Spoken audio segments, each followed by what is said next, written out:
the 2021 AAMI Community Series. Curls it into the pocket. Cameron wants it. Cameron gets it. Martin Jackson. Martin's got it. He scored. He shoots. It's the stuff of legend. AFL Nation. For McDonald's. Smooth barista-made coffee from McCafe. Available 24/7.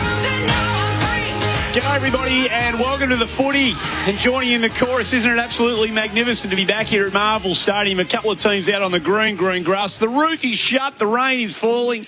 There's people here in the Melbourne cheer squad. Flags are waving. It is the AAMI Community Series on AFL Nation. For McDonald's, smooth barista-made coffee from McCafe, available 24/7. Andy Maher alongside Robert Murphy, one of the great Bulldogs of all time. Lovely to be here with you. Andy, it's so nice to be here with you today to see some footy in the flesh, mate. In the flesh. Unfortunately, the media box hasn't got any pies going, so I might have to forage for one. So I just feel like we've got to have the pie and sauce now that we're back at the footy. We don't need the sauce, but the pie would be welcome. No, we've had this conversation. You've got to have the sauce with the pie. There's a lot to look forward to here. There's a game of footy. There's been a lot of spirited footy played already during the AAMI Community Series here throughout on AFL Nation. But before we get stuck into any of that, let's get a PointsBet update from Elliot Forbes. An odds update. Proudly brought to you by PointsBet. Download the PointsBet app today. Gamble responsibly. Call 1-800-858-858.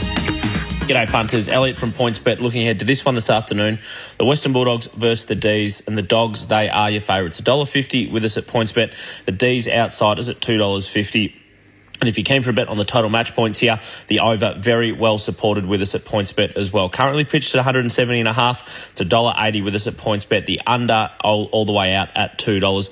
And at PointsBet in rounds 1 to 4, if your team leads at three-quarter time, it's good enough for us. We'll pay your head-to-head bet out as a winner. T's and C's do apply. So jump onto pointsbet.com.au, download the app, and as always, please gamble responsibly. Thanks, Elliot. We are here, of course, for McCafe Barista-Made Coffee, smooth barista-made coffee from McCafe, available 24/7. Two teams that would be expecting of themselves, irrespective of any external expectations coming into 2021, bigger and better things than they produced. I think that's fair, isn't it? I think that's a fair call, Andy, that there's a fair bit of pressure and a fair bit of expectation on both of these groups. We know the Demons have had some wretched luck over the summer with losing key forwards, so they do have to almost cobble together a forward line that will kick a winning score, but it's whether they put their focus on that or whether they tighten things in defence to such a degree that they can scratch out some wins early in the year before they get their big boys back. So what have you... I've been camping this week, so I've got a bit of footy recorded on the old box back at home that I'll churn my way through tonight and tomorrow morning before you and I get together to pull it all apart tomorrow afternoon. But what have you noticed about the footy? The scores would suggest that there's been enough front half action to suggest that they're, whether it be the man on the mark or not, it's probably a bit too simple to lay it down to one thing. We probably overplayed a bit, don't we? Possibly so. To lay it all at the feet of that. The fatigue of longer quarters, I think, has sort of opened the game up. That's my sort of early read, particularly the St Kilda-Carlton game. It was phenomenal. From the first one, it was free-flowing, wasn't it? It was open, and by the end of the game, both sides looked out on their feet. Exhausted, so I think the adjustment will take a little while for all clubs. I think it's a fairly big increase of footy after last year's COVID season. Well, that's a really good point, and particularly and this is where issues are going to be front and centre for clubs to make sure that players who didn't play a lot of footy, and there's a heap of them today, obviously, who have been brought into the 26-man squads that we've got here today, all come into the club via rookie drafts who didn't get to play a lot of footy last year. So their load levels and their footy readiness, I know it probably feels like a bit of a stretch for a lot of people out there, but to be able to mix at this level, which is a whole new intensity that you clearly know more about than me, but that asks questions of players that if they're not used to the level, they might not necessarily have answers for it. Well, you only have to look at Paddy Dangerfield's comments from a few weeks ago of how he was quite concerned about the jump in game time. So it's a fairly big increase, and the players have had to adapt to a lot of changes over the last 18 months, and it will affect the early part of the season. And then I think clubs will find their feet with it, but it's a matter of who can put some points on the board in the early rounds. One thing we have noticed on the couple of games that I've seen and the highlights of the Geelong-Essendon game, the kind of cut-down version of that match I saw before coming here this afternoon, the teams have looked like they're pretty prepared to roll out in this one hit-out they've got against other opposition. A side that looks pretty close to what they're going to dish up come round one. There's not a lot of experimentation going on, it doesn't appear. I think we are in the age of getting our own backyard sorted out. Let's be predictable to one another. This is what we are. This is who we are. And then sort of not try and outsmart yourself with sort of playing games. So we're looking at obviously one of the great attractions of footy in games like this is checking out the new players that have come to your club or the fresh faces, those who are getting elevated into a senior squad like the ones that we've got here tonight. We'll keep an eye on those for rolled, fast, fresh Vietnamese, family-made Vietnamese served fast and fresh. There is a few on each side. Obviously, Anthony Scott was recently added, the last player added to the Western Bulldogs list through the pre-season supplemental pick. He's listed at number 0 on the team sheets. Now, he won't be right. I don't think you're allowed to play as number 0 in the AFL. I think we've spoken about this. I think we have. Well, I think we have on our other drive show that we normally do. No one's played with the 0, so that'd be a bit of an anomaly, Andy. So we'll have to find out what number he is. Obviously, Steph Martin comes to the club via the Brisbane Lions, haven't played a heap of footy. Buku Khamis, Dominic Bedendo, Lachlan McNeil are all new faces to this Western Bulldogs lineup. So they've got 4 freshies and 1 bloke coming in from another club who hopefully will make a significant difference. And the influence that Steph Martin, in a theoretical world, if you play the game on the whiteboard and in your own imagination, feels like he could be a very, very important cog for the Western Bulldogs. Yeah, well, I just mentioned it to Dwayne, but I think Steph Martin, we kind of know what we're going to get with him. He plays more of a big ruck rover. He covers a lot of ground. He's a competitor in the middle of the ground. He'll be a serviceable soldier, but it's what he allows Luke Beveridge and the coaching staff to do, where Tim English last year, as the grind of the season wore him down, his output fell away with some really high points during the start of the year. But he's a genuine ruck forward, and they're quite a rare commodity. Players of that height that can mix it in the centre circle and then go forward and take marks and kick goals. A beautiful kick at the football. So it all kind of leads itself to Tim English having a massive season, and he would be it's in his 5th year, so he just misses out on potential Brooks medal, which is a bit of a shame. I'm hearing a lot of play. In case you're new to this slot here, broadly speaking, we have actually invented a new medal called the Brooks Medal after Joel Brooks, our producer, who's a Bulldog man just behind us, played some pretty handy footy for Seymour on the weekend, I'm led to believe, in and under type. A little bit nasty behind play. Is he? Yeah, a little bit. Got a bit of spite. White line fever got a bit in him. But he's of the view that players come out of their apprenticeship in AFL ranks in their 4th season, that it's an under-recognised phenomena in the AFL. So we've instituted our own Brooks Medal, the best of the 4th-year players in the AFL. So if you're listening to us from time to time, we might even mention a few on the way through. In fact, I'll give you the names of those who are representing today. I'll just read through that. Spargo, Fritsch, Petty, Baker and Smith for Melbourne. I don't think they're all playing in this game. And the Western Bulldogs, Keith, Norton and Richards, who are indeed all playing in this one. So Richards is playing, isn't he? No, I don't know whether he is actually. I don't think he is. No, I don't think he is. So there's a couple to come in who will be potential winners of the Brooks Medal who won't be part of it today. The Western Bulldogs, in terms of the fresh faces for roll that we'll be keeping an eye on today, Bailey, Laurie, number 22 pick last year's national draft. Jake Bowie, number 21 in the national draft last year. Fraser Rosman, so they had a whole lot of picks in the first 2 rounds. He was taken at 34. Then there's James Jordan, rookie draftee from 2018, desperate to play some footy this year. He was taken in the rookie draft at 2018. He's now changed his status as a player on the Melbourne list as a Category A rookie transfer. You can tell me all about how that plays Category out. Category A? Hey? Yeah, we're running out of time now, Andy. Yeah, right. As much as I'd love to go through. Chandler.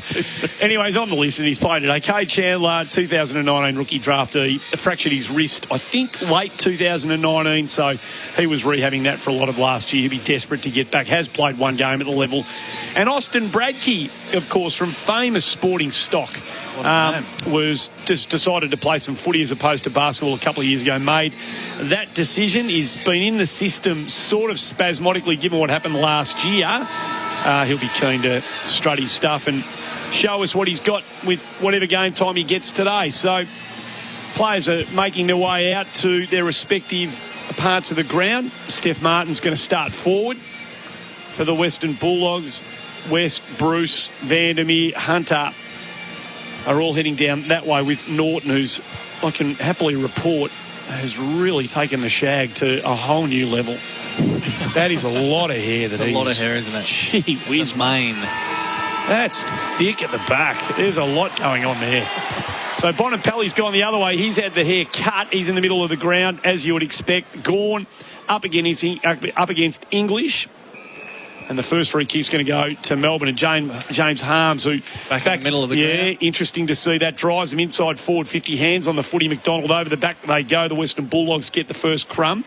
That was Ryan Gardner. They can't take it out of defensive 50 cleanly, however. We've got skirmish for the footy, about 35 out, hard up against the boundary line. A little bit of back to the future for the Demons, isn't it? Harms back in the middle of the ground. A lot of Demon supporters keen to see that. And Jaden Hunt, which we've spoken about at length on our show, Andy, back on the half-back flank. So both ruckmen decide to stay out of this one, and Jackson and Keith contest, and off hands it goes out of bounds. So a pretty sedate start to this one here at Marvel Stadium. Melbourne's Docklands, roof closed, rain outside for much of the afternoon. Reasonable crowd in.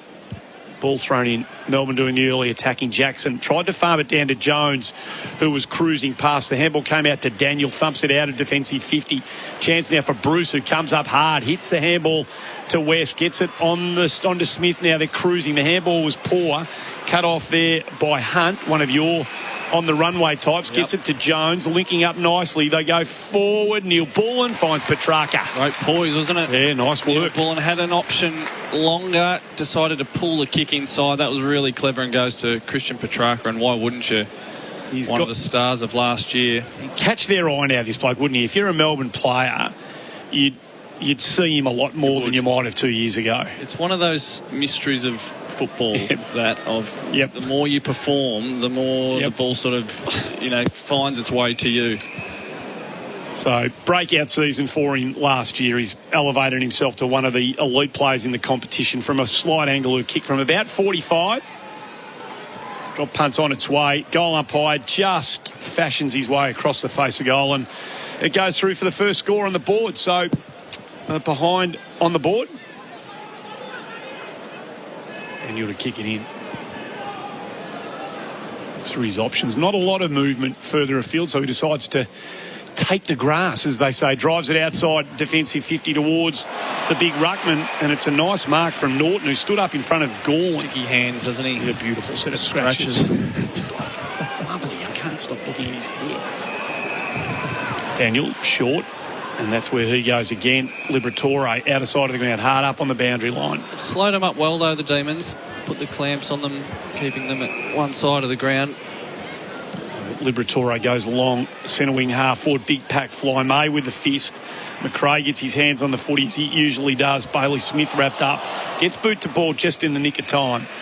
And Adam Tomlinson takes it over the boundary line. We'll have a ball in. Half forward for the Dogs, outer side of the ground. Melbourne one behind the Western Bulldogs, yet to score, yet to get an inside forward 50.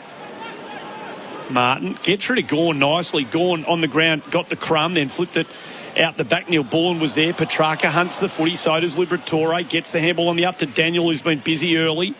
Out the back to Dale, inside forward 50. Good kick to Williams. Wasn't it? That opens it up. He sees the handball inside. That's where he goes. Crozier with a driving footy, top of the square, 2-on-2. There's going to be a free kick against Wallace. In fact, it was Norton. The bigger opponent was May, who had front position. Stephen hard May to move him. He took up a great, powerful front position there, Stephen May. Another Demon who had a great year last year. You see Petrarca working deep into defence to offer himself as an option lever further afield. Can't take the mark. Dale again. Daniel's racking up getting the footy. Lovely use again to Smith. He goes out wide on the juggle. McRae has a bounce. Runs to 55. Low flat ball, top of the square. Bruce second in line. Mark not taking free kick for holding on again. Lever. So May once. Lever the second time. That's what Melbourne will be hoping to see a lot of. It's a little psychological win for the Demons' key defenders in the early going here. Tries it outside defensive. They look for Gawn. McDonald takes a nice mark. Third up. eyes on the footy. Good, strong hands, Tom McDonald. His brother, of course, playing elsewhere at the moment. His kicks poor. Was well read by Keith. Really pressing up here, the Dogs. Haven't got anyone beyond the defensive part of the centre square. Bontempelli goes in short to McRae, and they switch now. Smith, who's found a bit of the footy, found a bit of space early. Dale was cruising past. He eventually honours the run. He's a beautiful kick. He runs to 49, and he pops it through. That's glorious. First goal on the board to the Doggies. They open them up on the 45, and they got it into the hands of a fella who just looks like he should never miss. That was a classic example of modern chess footy. Of the Demons' team defence was set up almost perfectly, but almost is not quite where you needed to be at this level of footy. They'd set up team defence. Marcus Bontempelli, there was one kick that was going to open them up, and he was the one that found it into the centre square, and then it opened things up, and the ball ends up with Bailey Dale, and he is a beautiful kick for goal. Had a relatively disappointing year last year when he had a breakout the year before, so the Dogs will be keen for him to have a big year. Tyre Power, your trusted tyre experts. Scoreboard, 5.5 minutes gone in the first quarter. Dogs 1 straight 6, Melbourne 1 behind. Promising start for a few of the key Western Bulldog ball winners. McRae, Daniel, all involved. That's what they need. Liberatore as well. Bontempelli out to Daniel again. Harms might have to tighten up on him. Lovely kick again on the left to Hunter. They roll through McRae. They go inside forward 50. And the mark from Vandermeer under enormous pressure was very good. The kick was a beauty. But Jetta was with him every step of the way, and it was a good pluck. Good build-up, wasn't it? Lovely. Yeah, they're slick ball use. Sharp. A good player, this young fella too. He made of the right stuff. Kicks right on the arc of 50. That's a lovely fly, and hits the post. It was clearly going through. Had the yardage, but a behind goes on the board for Tyre Power, your premiership favourite for Toyo Tyres. The Dogs 1-1-7, Melbourne 1 behind. 6 3/4 minutes gone, opening quarter. It's one of those spots up for grabs, the Bulldogs, that small forward position. Leith Vandermeer looks like to be the preferred choice by Luke Beveridge so far. Thumps it into the middle of the ground, into the centre circle. They had McDonald and Gawn flying again. Gawn takes the mark, and they fly now. They've got some room out there for Langdon in the long sleeve jumper, top of the square. Got a chance here, body use. Going back with the footy for the Dogs. It was a good effort from, that must be Anthony Scott, is at number 28. I think it might be. So couldn't go back and clutch the mark. The ball fell to the ground, and we've got a ball up about 15 out. So Gawn and Gardner. Gawn wins it, but only as far as Lipinski. Wallace, ball thumped away from Lever. Lovely hands again from Bontempelli in traffic. Lopes away, then with the scrubby inside. Wasn't pretty, but it was effective, wasn't it? It was. It found Hunter. It went the right direction, even though it didn't go the right way. He's got time and space as well. Vandermeer again up in front of Jetta. Can't take the mark. No free kick. 2 on 1 up. I was not going to ping him. The ball. Gee, their ball movement, Bob, is lovely so far. It's bold, isn't it? They're taking it on. They've got guys who can use it. English. Wallace, lovely hands again to McRae. They are cutting them to pieces around stoppage. Hunter can't take the clean footy, wrapped up by Jetta. Free kick, too high. Umpire right on the spot. Raise that one. And Lockie Hunter on the right side for a lefty will go back about 30 out. Will kick from about 35 to 40. Distance could test him. Really? Jam Tinman. Jam Tinman. Jam Tinman. Wow. Yeah. Because we just saw a Lopeman off half-back flank with a bit of Bontempelli action. We've got a Shagman. No, we haven't actually officially done Shagman yet, have we? No, we haven't. It's a bit of an oversight. I think Jam Tinman could be our next. The Brecky boys will be doing something on Shags tomorrow, no doubt. We've mentioned it. So Hunter for the Doggies second. It's across the face, and he has not made the distance. So you were right on the money. There's a free kick for a push up against the behind post, and it's going to be Smith against Lever. Now, Jake Lever needs to be very careful here. The stand. This is when you're going to be enormously tempted as the man on the mark. I mean, you almost have to let him go, don't you? Whereas once upon a time, you could be out on the 45 doing all sorts of stuff. So Smith feigns to kick the drop punt. He's shaped the footy across the body. In he comes around the body, across the face, 1 behind. often see the players go with the walk into the snap anymore. They usually just go to get a bit closer and go for the snap straight away, don't they? Traditional man. Yeah. Old school man. Retro man. I like it. 1-2-8 the Dogs, one behind Melbourne. If you don't normally listen to Drive, you've got no idea what all this min stuff is, but should tune in. Listen to us on the app. It's good fun. We're allowed to promo our own show here, Brooksy, while we're doing this. I don't know whether we are. Anyway, we're doing it. Out to half-back went the kick in. Doggies turned him around again. They are sharing the footy nicely. Scott goes in. He's surely never tackled anyone like Max Gawn before, but he did then. And he's managed to spill the footy, prize it free, out of bounds it goes. Changes being rung all over the place off the bench. Lockhart comes on for his first look at it for the D's. You're hoping for a big 2021. Gawn again, stands his ground. Touch ball, Hunt with the kick. No mark, of course, play on. They share it again. Centre wing, Gardner's one that ends up with it. Probably not the preferred option for the Dogs. It's kicked to no one in particular. English at ground level, lovely take. It was a bit quick for Dunkley. He just coughed it up. They're a chance of turning it over here now. The D's. Chandler was involved. Hunt wrapped up. Brilliant tackle. Caleb Daniel is absolutely everywhere at the moment.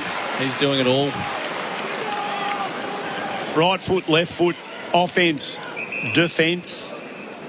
No, I'm going to try my hardest not to do that.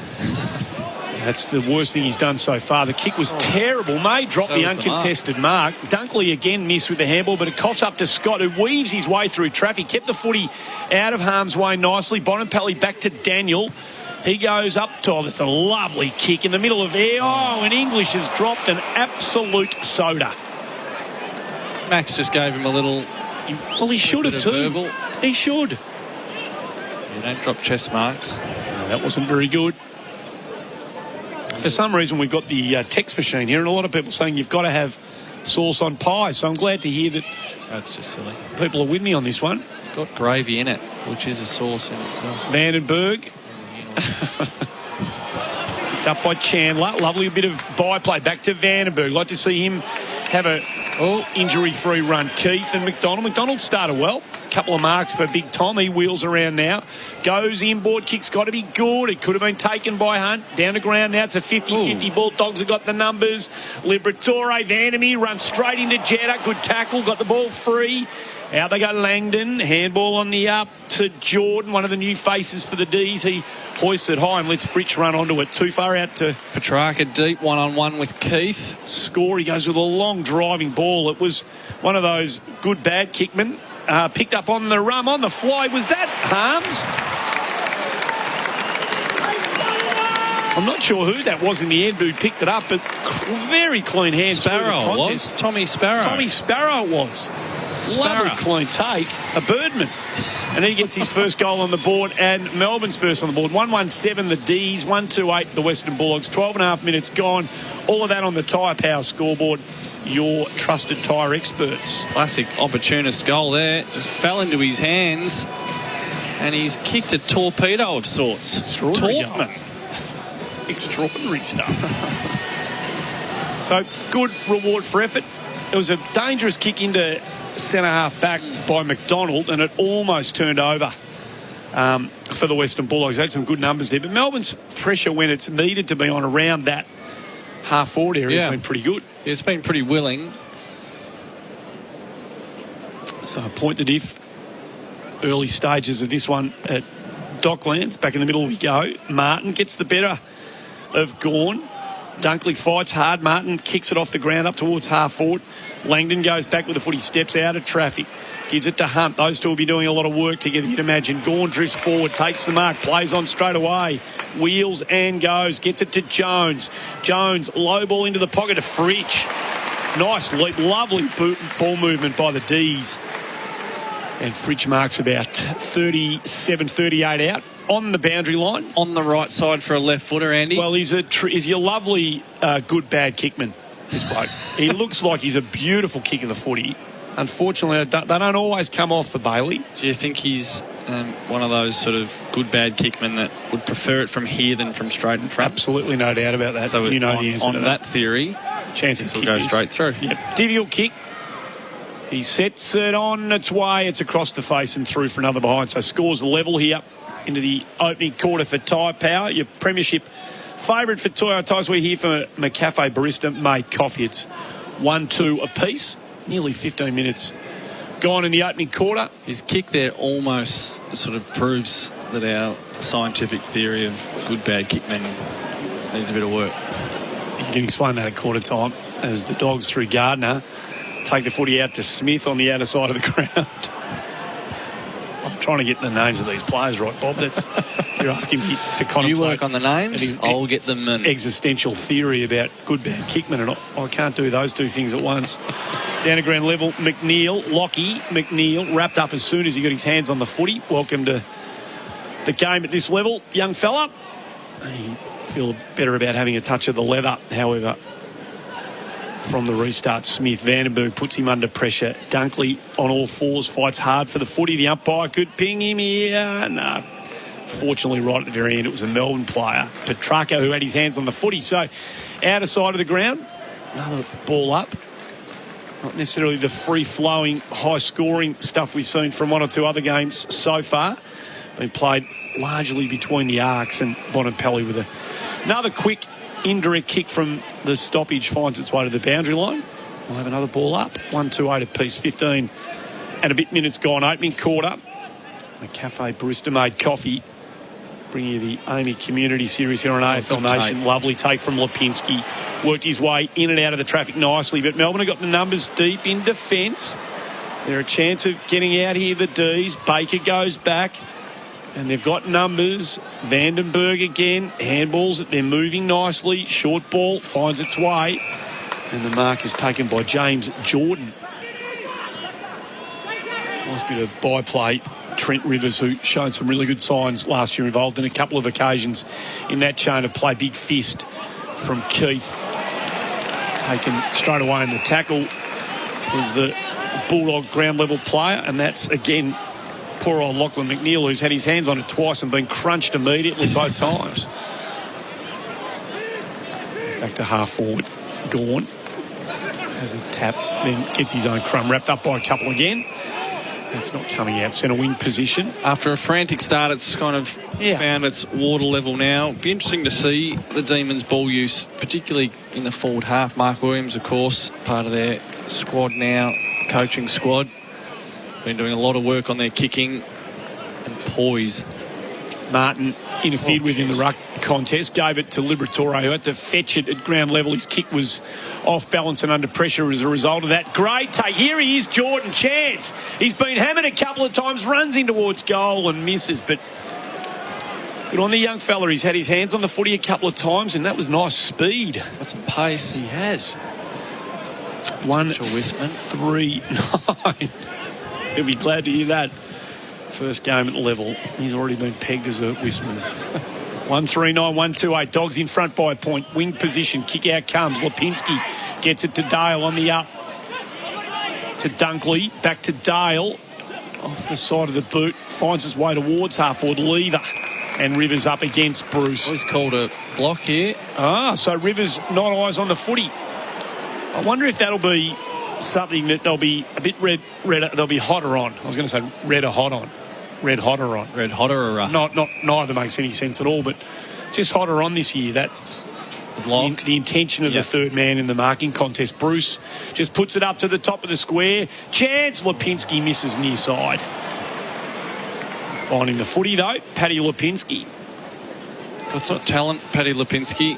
Big engine, can cover a lot of ground, can play in a lot of different positions, which is, it can be a sort of double-edged sword, that. Sort of can play anywhere, but you've got to nail one down, so he'll be looking for a big year, Paddy. AKA the Eclipse. That's it. 1-4-10, 1-2-8. Dogs in front, 18 and a half minutes gone. Opening quarter. They've got some chance. He got numbers ahead of the footy. Smith just had to feel for it. There's a free kick behind play here. Held was Wallace, vice-captain of the footy team this year. And the ball goes back to Mitch Wallace. No advantage, said the umpire once Smith had that little fumble. So Wallace now drives it in towards full forward. Back to the tall men. Can't take a mark ground level. Chance for West. Lovely handball out to McRae. Runs himself onto his wrong side. Wallace on the left foot. pokes it back into the pocket. Bruce has half a look at it. Ball drops into a dangerous spot. Lever was good as Hunter. Looked to have half a chance, and the defender took it over the boundary line. Let a throw in. Good battle this between Bruce, Norton v May and Lever at the moment. You'd have to say the Demons key backs have got the points so far. Jackson under the footy, he was worked by Martin over the back of the pack. Lipinski again tries to farm it out. Dogs working hard, numbers around the footy. Might be a free kick to the young dog, and it's going to be Anthony Scott, I think. I'm just assuming, Brooksy, that he is Anthony Scott's number 28. That is him. So no official word to our commentary was that we got a thumbs up from our man. So this is the young player who was the last footballer added to the Dogs list, part of the pre-season supplemental draft option. We'll have a set shot from about 48 metres out. Left footer. Leftman. Lovely looking kick. And that was never going anywhere but over the top of the goal umpire's head. Thumping left footer. That was a beautifully balanced, confident approach. And Scott gets his first at the level, albeit still in practice game mode. But he and a couple of these other young dogs have looked up to be part of this, and they take an early lead here. 2-4-16 the Western Bulldogs. 1-2-8 Melbourne. 20 and a half minutes gone opening quarter. All of this for McCafe. Smooth Bruce and made coffee from McCafe, available 24/7. That was a beautiful kicking style. Yeah. Junior footballers out there, you could do a lot worse. What we just saw then, gorgeous left foot. Gorgeous is exactly the right word for it. As is customary now, all his teammates got over to him, ruffled the hair. Oh, no good if you're a potential Wisman. He's got a solid thatch. Yeah, you need that left alone. Doesn't need any disturbance. Extra pressure applied to it in the fizzling years. Back in the middle we go. English out to Harms. And not the first time we've seen that today, but the kick just saw his would-be receiver. It might have been Oscar Baker slide, and Crozier kept his feet, took the mark. That raking left foot, and that's truly what it is with Hayden Crozier. Out towards English. Dunkley's been getting his hands on the footy. Back to Smith, back to Bailey Dale. Dunkley runs some interference. Lovely low piercing ball. And it was a clever kick, wasn't it? Yeah, it had to almost go underground to get to English, and the big man was good enough to get down low and take that mark. He made his biggest teammate fetch the lowest footy we've seen kick to a teammate today, but he was good enough, English. Pretty good off his ankles for a ruckman, big Tim English. So McRae gets it from English, plays on now, runs through the logo, drives it up towards Bruce. Can't get a run at it. Martin was almost doing the crumbing there. Harms goes in and gets it. Out to Jetta, coughed it up. Sparrow couldn't take the footy. It was a bit of a get it away from me handball from... I think the skipper, Marcus Bontempelli, just got a little fingernail on it and caused a bit of disturbance there. Well, I'll give Nev the benefit of that doubt then if that's the case. English, lovely tap to Bontempelli, who throws it on the boot quickly, and it drifts through for a behind. But that was perfect ruck craft. 2-5-17 the Dogs. 1-2-8 Melbourne. Tyre Power bringing us the opening quarter. Your trusted tyre experts. Keep an eye on all these youngsters for rolled. Fast, fresh Vietnamese. Driving ball from May. Goes looking for Gawn again. Out the back was Jackson on the up to Neil Bullen, and they're out the back here again. Fridge has got a chance. That was good by Crozier. See, they fall for this too often, umpires. To the naked eye here, the Western Bulldogs defender, maybe it was Keith. Keith looks like he's run some interference, perhaps made contact when he wasn't looking at the footy. Bob, you'll get a look at the replay and tell me, but that's against Keith, is it? I think it is, because Crozier seemed to do everything right. Came across the front, made no contact with Fritsch at all. But what are you saying? I'm not sure what else he can do. No, you're caught out a bit, but you can't afford to make any. The umpires are so red hot on any contact. So Fritsch from about 25 out, as good as directly in front, and he pops it straight through the middle, as he should from there. So. Well, whether the free kick was there or not, they have caused the Dogs some troubles with their point kick in. Stephen May takes him and gives it such a big thump. And Luke Jackson, who was drafted, tall, athletic, but raw. His handball over the top was really, really clever. Just put his teammate into space, and that's how you beat the defence out the back. It's quick, wasn't it, from Jackson? It was. It was really, Neil Vaughan straight away. There was some real football nous there from the young colt.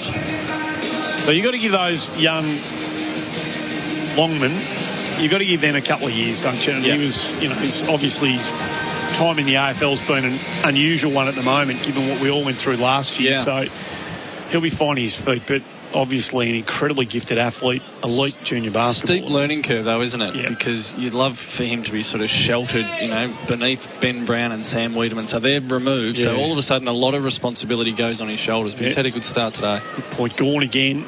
Gets the better of it to Petrarca, but he was under the hammer straight away. Couldn't do anything with it. Bonampelli can. Gets the crump. And that was just drew the tackle to release McRae. Oh, that is perfect, Marcus Bonampelli. He got it to McRae, and he created all the space for McRae by just feigning the early handball.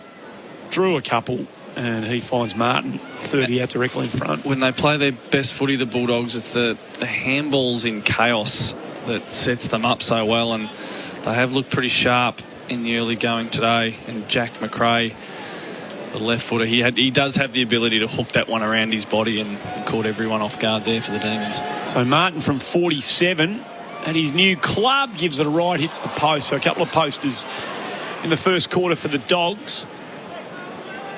60. Oh no, he hasn't. He's kicked 46 goals from his 190 games at the level. Steph Martin might get the opportunity to spend a bit more time forward for the Doggies than he might have previous club. So we'll watch that one with a bit of interest. Driving ball again, Gawn. Now they get out the back and try and open the Dogs up. Bailey-Dale's there, however. Baker's still sniffing 2v1. Nice work from Chandler, who's thrown himself into the contest a couple of occasions, and by virtue of that draws the free kick for a holding without the footy.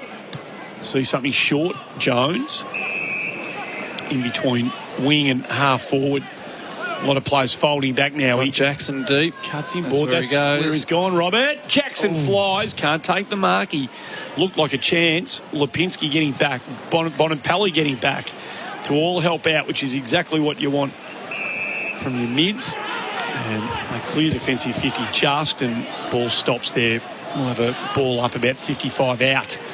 2-6, 2-2, 26 and three-quarter gone opening quarter here at Docklands. English couldn't take the bumbling footy. Congestion, Jetta, Lever, they're all hunting it, still can't come out. They trap it under. Ray circling, it's come out. Play on.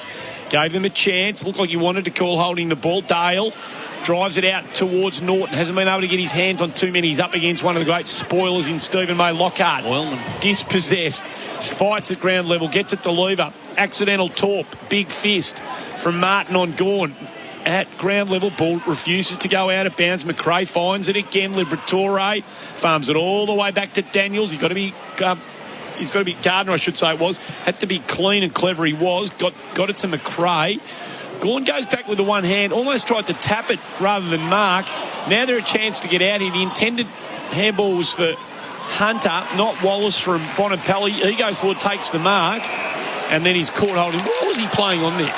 Marcus Bonampelli. Touch. It was called touch play on. Yeah, right. That's the reason. It's pretty logical. That's a rule in this game, isn't it? Touched off the boot. Has been for a while. Yeah. I think you can blame Stephen Hawking for that one, folks.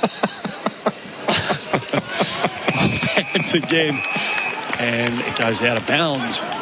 Deep into the first quarter here. We are a count up team here on drive. We are. 28 and 20 seconds gone opening quarter. No idea how long there is to go here. Edge of your seat Adds here. to the drama. Much better. Petrarca, quick kick.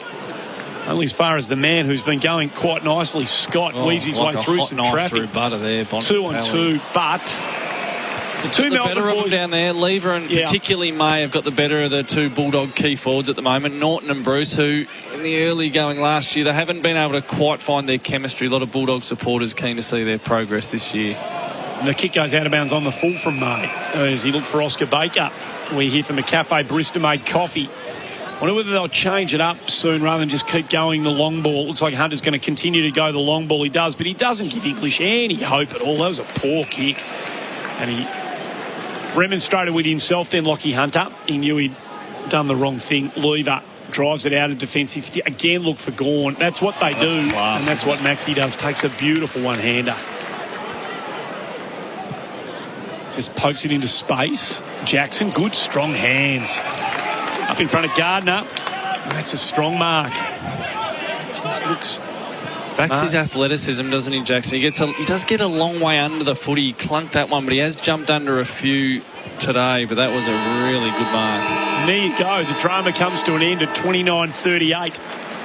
And a spirited contest, not necessarily the free-flowing one we've seen elsewhere, but at the end of the opening quarter for Tyre Power, your trusted tyre experts, it is the Western Bulldogs 2-6-18, Melbourne 2-2-14. Good start here for the Amy Community Series game here, thanks to AFL Nation. Back with a discussion about the first quarter and the second quarter bounce after this. That quarter on AFL Nation was for Tyre Power, your premiership favourite for Toyo tyres. Looking for the best sleep at the best price? Come discover huge discounts at the 40 Winks Blackout Sale. You'll get dramatic reductions store-wide. Hurry, ends today. 40 Winks, serious about sleep. Afternoon, had a crash on the Mornington Peninsula Freeway, citybound near the Murdoch Highway, but there is heavy congestion from Jemana up to Frankston. Got a crash in Footscray, Ballarat Road at Droop Street, and the Hume Freeway is heavy Melbourne bound from Wallen to Donnybrook, and the Princes Freeway from Geelong up to Melbourne. Save up to 20% off selected XPS notebooks at Dell Technologies, preloaded with Windows 10 Pro. Dell recommends Windows 10 Pro for business, ends midnight Thursday, conditions apply. That's your latest SEN Sky Traffic. Every interview and every show. Listen to the podcast now. Just click the catch-up button on the SEN app. Grab any wonderfully made salad, sandwich or sushi from 7-Eleven. All delivered daily and only $5 for a limited time. 7-Eleven. Wonderfully easier. Every interview and every show. Listen to the podcast now. Just click the catch-up button on the SEN app. Not all traffic is bad, especially web traffic. If yours is at a standstill, let Supple help. We're a Google partner agency offering SEO and Facebook marketing. To get more traffic, leads and customers, Google Supple. That's SUPPLE. Want to win free coffee for an entire year?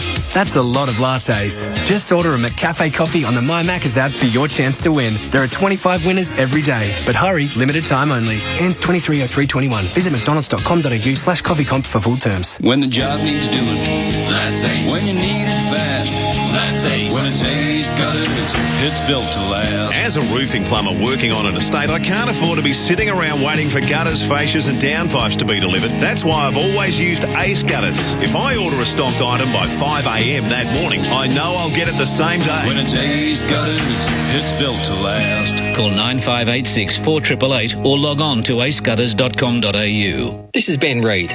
There are fantastic opportunities for buyers of property in Melbourne right now, but you have to know where to look, when to buy and what to pay. Call Ian Reid Buyer Advocates, 9430 0000 or visit ianreid.com.au. Australia's best fantasy footy game, KFC Supercoach AFL, is back. And there's 50 grand in cash up for grabs. That's 50,000 reasons to win. Of course, there is another way to look at it. There are also 50,000 reasons not to lose. So challenge your mates with dares if they lose, like catching the bus home in their undies or wearing their mum's nightie at work. Register today at supercoach.com.au. Conditions apply. ACT permit number TP21/00040. Don't chase the dream, own it.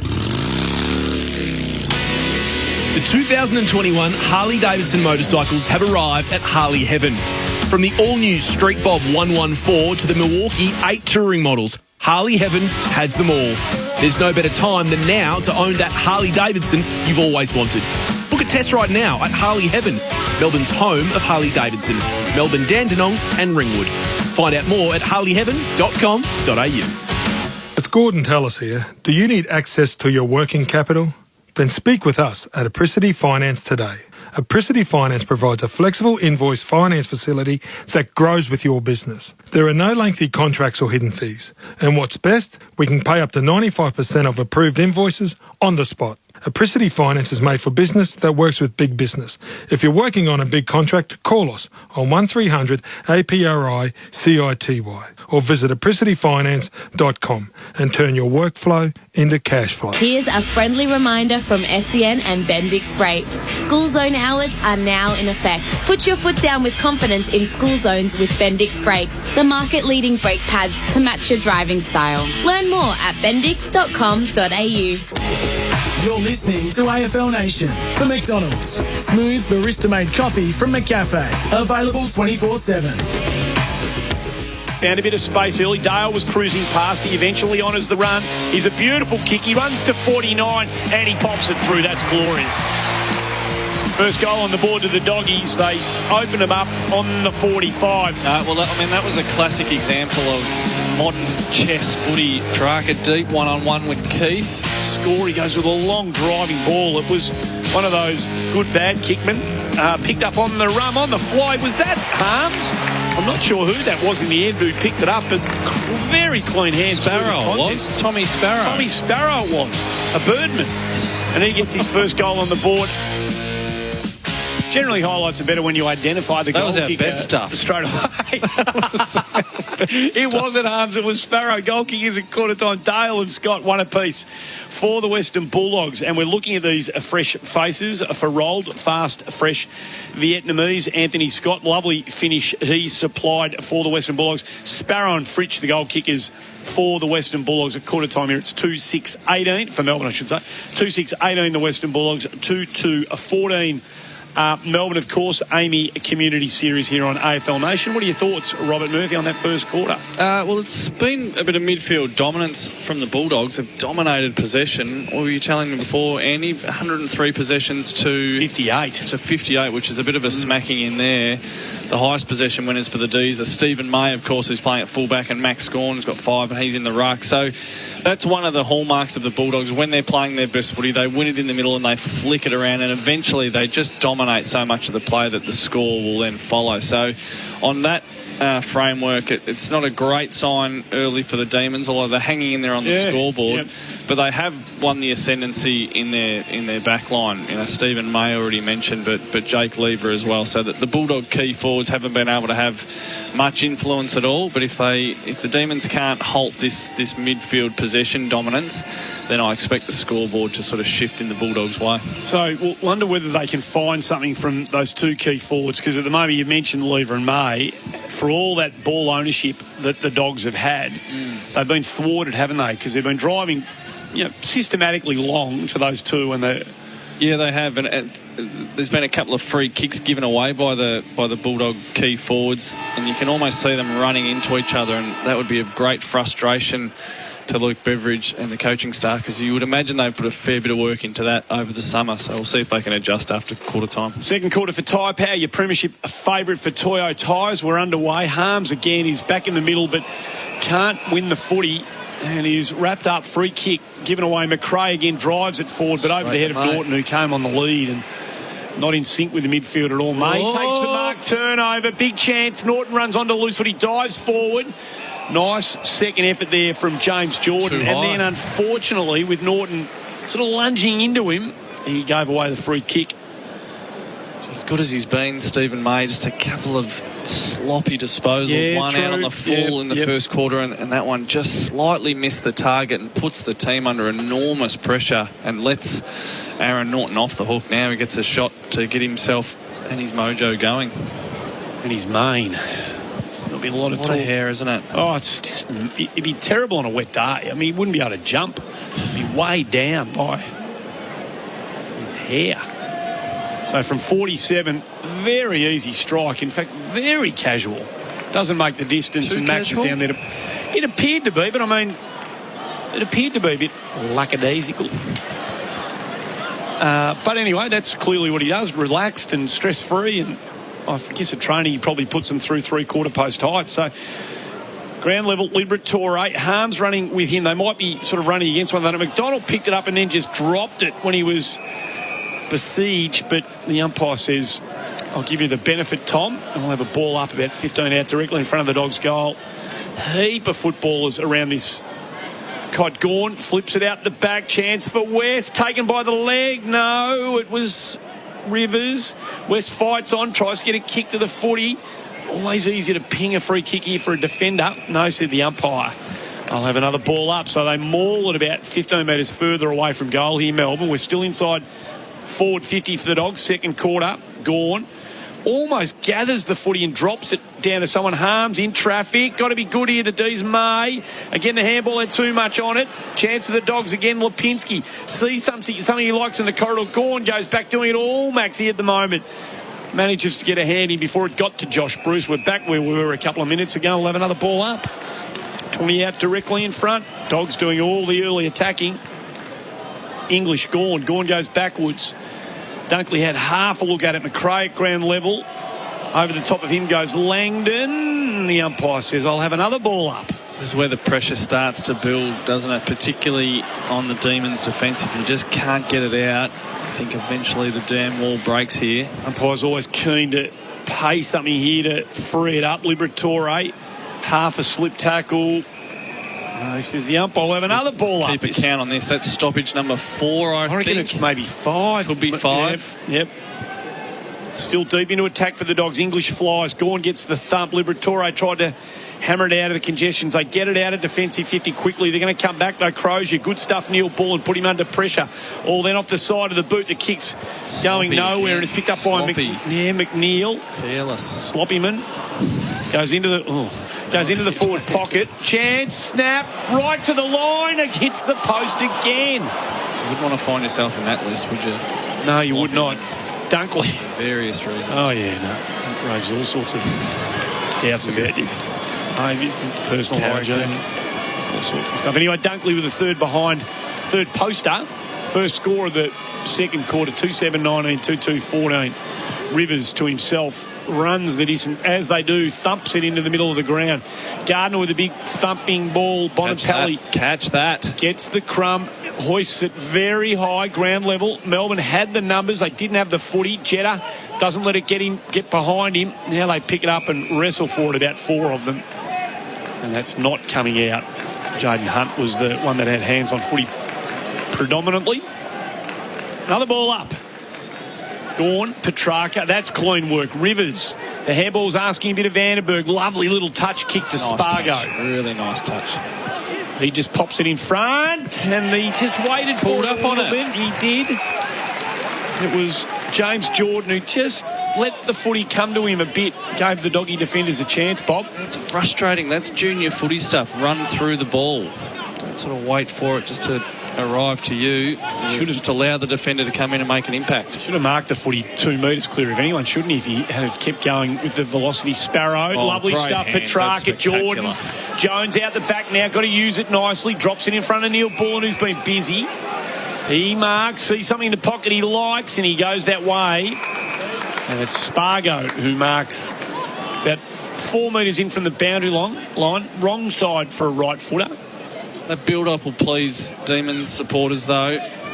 Yep. Worked long and hard on their poise and ball use over the summer. That's probably the best example of that we've seen today. He's going to back himself here. No, he doesn't. Feigns to into the top of the square. Drops it just a bit short for the big jumpers to get a run at it. Bonapelli at ground level. Liberatore hit hard. Got the handball away before he was. Lipinski takes the footy over the boundary line. For a set play that most clubs have, and they pop that little one in, I reckon it runs a league average of about 5%. Dreadful. You've got to come up with something better than that. Are you all on the same page? What are they doing? You'll do better than 5%. He's almost better off having a shot from there, but anyway, we'll talk about that some other time. Yeah, mate. Glory shots. It's all about your own stats in this caper. Williams, and you know that, and I know that you know that. Driving ball out of defence from Keith. Melbourne got the numbers. Had to get rid of it. He did. Tomlinson thumping handball back to Lever. And now it opens up for the D's. Vandenberg. He's got one out wide. That's where he decides to go. Chandler on the left. Drops it into the pocket. Hunt takes the mark. They've gone from one side of the ground to the other. There's still about 85 out from goal. Comes inboard now, the speedster. Driving ball, top of the square. They'll let the Flyers fly. No one really does. Dale out the back, last man on the line. Clean hands. Crozier. Did he kick that on his right foot? Yeah. Well, mark that down. 6.5 minutes into the second quarter here at Marvel Stadium, Hayden Cruzier kicked the footy on the right side. Shockman. Often he doesn't even wear a right boot. Stunman. Just only needs the Just one wears boot. a runner. You've got the Birkenstock on the right. Saw a bit of that down at Kent River over the weekend. Birkenstocks and socks. Goes very nicely when you're camping, Robert. That sort of behaviour. Explorer. Oh, they all sorts of socks these days. Lovely usage out of the contest again by the doggies. Bonapelli looks absolutely roll gold at the moment. Norton marks. Had a bit of time, wanted someone to come at him. No one did, so then he waits for someone to come past. That was Lipinski short to Dunkley. Bit of time and space. Josh, he's been under pressure so far with footy in hand. Short again. Liberatore. Just the required. Now that is not where the mark was taken.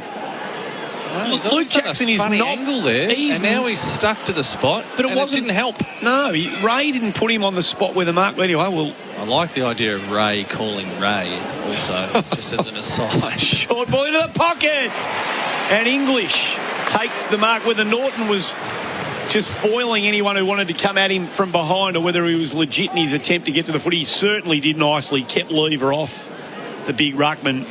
Now, this is what you've been telling me. We might see a bit more of this. I think we might see a bit more of this, Andy. There's genuine ruck forward, Tim English. Good overhead. The way he jumps at the football is ominous. He's very large when he stretches at the football. Now, can he do this? He comes in, he'll kick from about 35 out. It's a lovely looking approach, and the goal umpire... Here's a beautiful kick. It was almost like Ray said to the goal umpire, stand. The goal umpire did not move. Tim English has got the ball. He's a lovely kick. Goal umpire, stand. Stand. And that's what the umpire did, because it went straight over his capped bonce.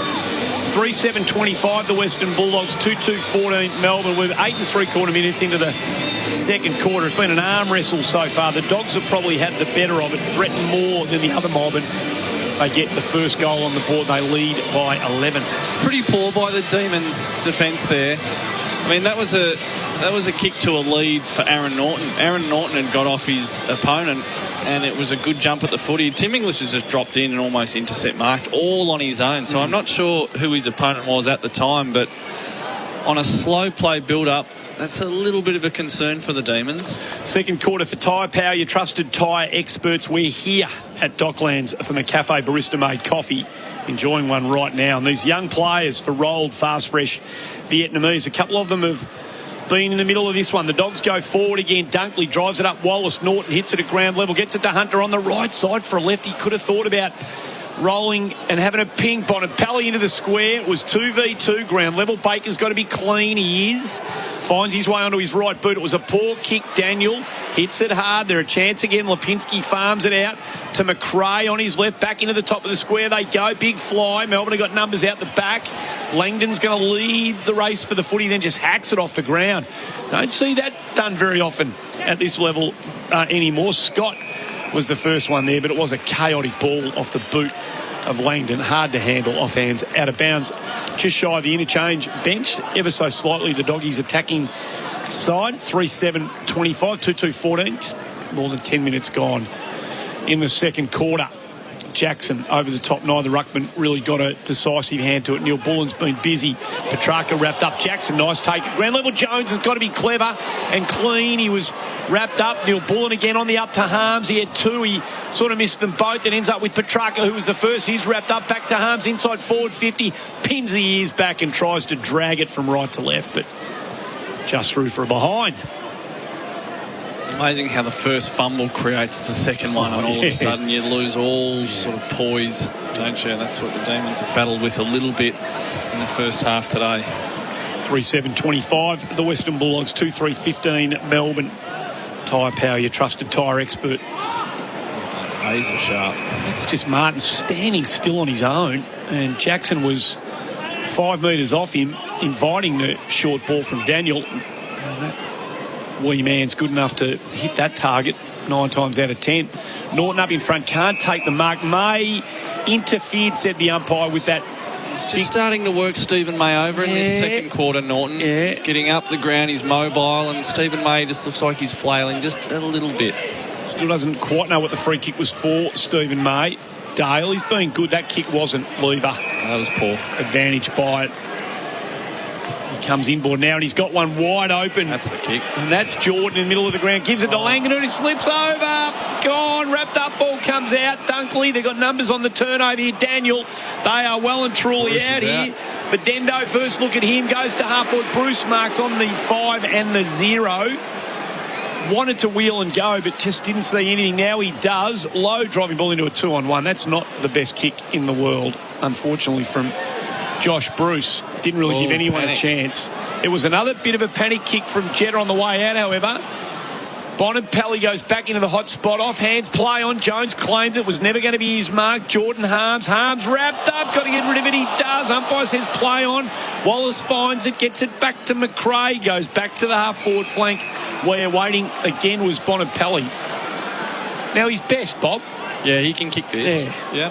He's going to take a good one, but he has kicked them from this range before. He won't goes try. For the set he shot, went and for there's the Norton. 5%er. So he went for Norton, and he had too much on it for Norton, but everything opened up behind Norton as the Melbourne defenders came at him, wanted to double team him, and Hunter dropped into the hole behind Norton, and he marks about 12 metres out on a 45. You know what we call that one, Andy? That's the Phil Matera. To follow the full forward in. So it goes. Yeah, he used to get a heap of those. Goes over the head of the lead. Yeah, and just pop in. It's a natural place for a small forward to find themselves, isn't it? Yep. So Hunter going for his first, and he misses one he really should have kicked. That's a poor finish. Drags it across the face through from behind. So poor kicking for goal here, the Dogs. 3-8, 26, 2-3, 15, 13 and a half gone in the opening quarter. Second quarter, I should say. Peppering, aren't they, the Dogs? Peppering. That's exactly what they're doing. Now, May again, this is becoming a bit predictable. Thumps it straight down the middle of the ground again. Gardner saw it coming, thumped the footy. McDonald found himself on top and then threw it, said the umpire. Tom McDonald's trying to say he handballed that. Well, he hopes he's going to convince Ray to see it that way. A free kick from Williams to Daniel. Daniel goes towards Hunter at half forward. Big fist from one of the new boys, Jake Bowie, son of Brett. That's right. Bowie. I always say Bowie, it's Bowie. Don't beat yourself up about no, it. I do. The English can't work out whether it's David Bowie or David Bowie. Well, that's what I'm talking about. Jimmy Wine, Steve Wine. Steve Wind. Scott Wine, Jimmy Wind. Brent Gergic. Ilya Grigic. Come on now. Can Steve Hocking do something about that for us? Bailey Williams stands up, takes a nice contested mark against Spargo. So size advantage there. Oh, look at this. They are wide open at half forward. Bonampelli wheels and goes. There's a whistle on play. Bonampelli's kick's magnificent. It won't matter.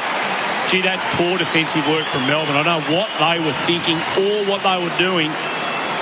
Bonampelli, away he went when he saw all that space, ran to 52 and kicked a magnificent goal. 4-8-32, the Dogs getting on top here now. Melbourne 2-3-15. Been going just under 15 minutes second quarter for Tyre Power, your premiership favourite for Toyo Tyres. So we can mark that one down as a result of the man on the mark. So he stands, so Bailey Williams is able to look inside. But really, it's bigger and broader than that. Of course it is. This is one of the best players in the competition, standing all alone on the 45 in the middle of the ground. It's not just the man on the mark. That's poor attention to detail or effort from the Melbourne midfielders. So I wonder whether, once upon a time, that spot probably wouldn't have been open to that kick. So I wonder whether defensive setups have been allowed. Oh, you tell me whether they sort of not needed to guard that spot. It's still the first place that teams want to clog up. Oh, it should be. I mean, that was wide open. That's great. There were two of them there. So back in the middle, Melbourne get the better of this stoppage. They go inside forward 50 to ground level. Gawn found himself in the role of the rover then. There's another quick ball out from Martin, who was good at ground level. Chance here for Baker. Around the body he goes and snaps it back a bit too far. And it goes through for behind. So just the second behind on the board for the D's. This quarter 2-4-16. Melbourne, the Western Bulldogs 4-8-32. We hear from the cafe, Brewster made coffee. That ball hugs the boundary line on the way, and Hunter gets there just in time. 16 points, the margin enjoyed by the Western Bulldogs. Could be a bit more, but for some errant finishing. Hunter drives it up towards a couple of big men. May in front, got good purchase, didn't complete the mark. Down to ground level we go. Liberatore, magnificent stuff to Smith, and then through the hand. So there's tempo, right? Lockie McNeil he knew he had to get rid of it. That's the learning curve for these young blokes. That's that jump up in intensity. He's going to be hammered straight away. He knew he had no time, and by virtue of that, made the handling error. Ball thrown in. Jordan for Melbourne can't get himself out of the Dunkley tackle. He wrapped him up straight away, and we'll have another ball up. 4-8-32, 2-4-16. As you'd expect, a pro-Western Bulldogs crowd here. Melbourne supporters don't generally like coming here. We've discussed that a bit this week, haven't we, with the mooted change over the round one game, which has been thwarted. They're on the head pretty quick. Yep, they're a chance to rebound here. Jordan gets it from Langdon, puts it out in front of Spargo. Yeah, you can tell me what Bailey Dale did in a minute, Bob.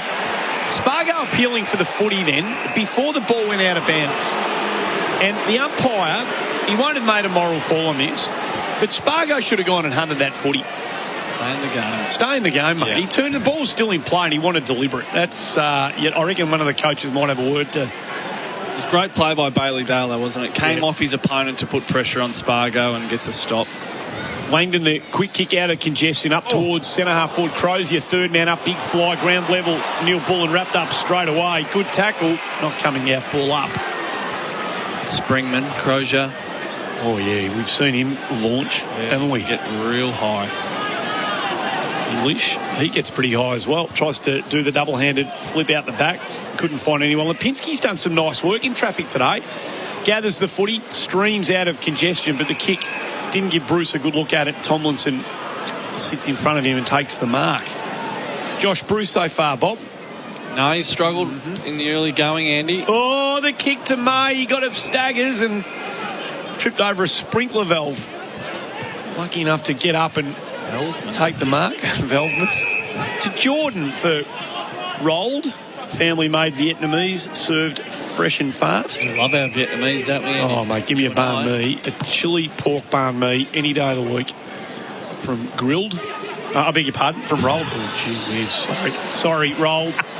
Neil Bullen. Sorry, rolled. Rolled it is, and that was rolled gold by Neil Bullen. He goes over top to Max. Max plays on to Fritsch. From the pocket. That's my day, mate. My bad, Brooksy. Brooksy's given me the filthy look. That'll be 50% of my pay. Rolled on you for dinner tonight.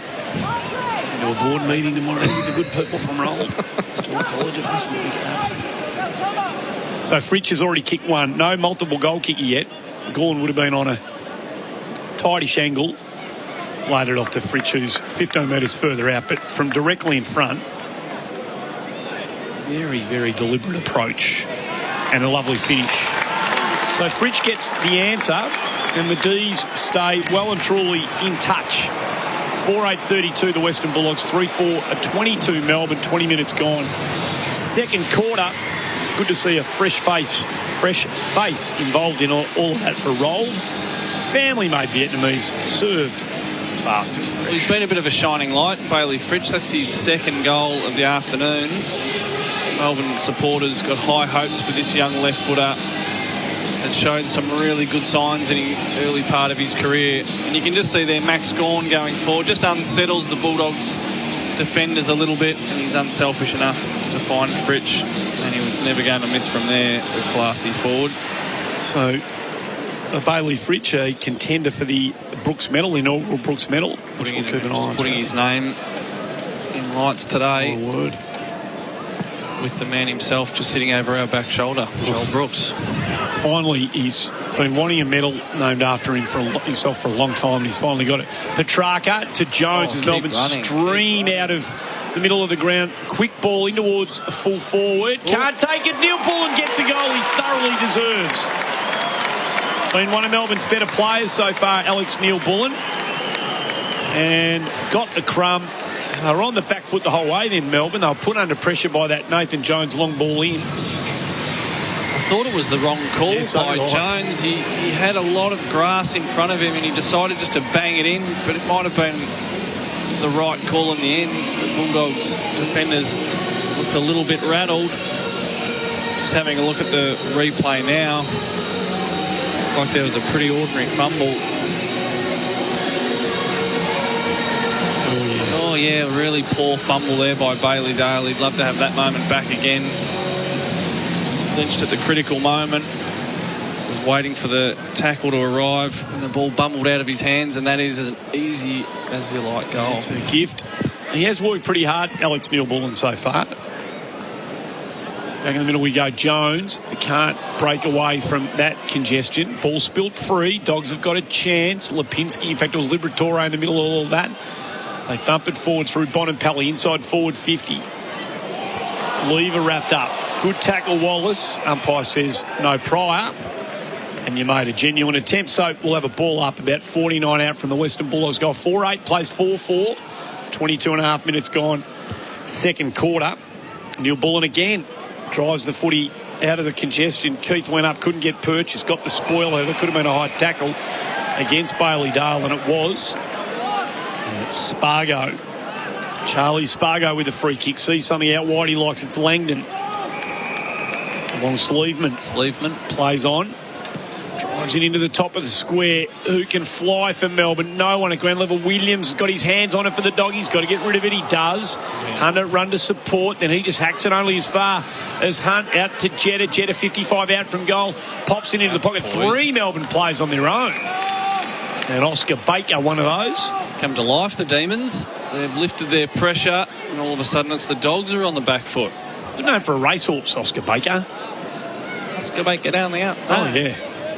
And he's a real deep Redman. Very, very old-fashioned Redman. Auburn? Tending towards Auburn. Got the mo. Old-fashioned red. Yep. He could be straight out of 1974, this bloke. Everything about him says 1974. Durry at half-time. He's kicked it out of bounds on the full. A couple of beers after the game. Durry at half. Well, that's what they did back in the 70s. We don't encourage that sort of behaviour, of course. Different time. Crozier. Got to acknowledge different phases of history, Robert. Lever up in front, can't mark. Norton fights hard at ground level. Now they all go. Liberatore's magnificent in that sort of scrap. Dog, he really is. 2-on-1. Oh, and Scott stands in the middle of it and almost takes him. Gets it to Wallace. Under pressure, turns it over. Rivers. Jackson, a little fumble to Hunt. There he is. Got to stop him. That's what can't. he can do. He gallops Jordan. He's got to pick it up cleanly at centre half forward. Gets under the tackle of Dale, who's had a bad 5 minutes. Spargo into the pocket. Mark taken by Chandler. Put that down to Jaden Hunt, Andy. Line breaker. Oh, into the pocket for Neil-Bullen, who takes the mark and was heavily met by Ryan Gardner. But Neil-Bullen stood his ground, and he's probably got a corky here of some sort of description. Oh, shake it off. When you got a set shot from 10 out, you never feel the cork, do you? Sort the goal out first and then attend to the corky or the windedness. He'll be coming around the body here, sucking in the big ones. This is the more modern approach. Start in the snap position. Old-fashioned Melbourne player, however, with the hyphen surname, and he kicks the goal. So Neil-Bullen gets his second. He's kicked 2 in the last 4 minutes. And Melbourne take the lead. 5-4-34 the D's. The Dogs 4-8-32. Great little stretch for the Demons. The Dogs have just taken their eye off the ball, foot off the pedal, whichever way you want to take it.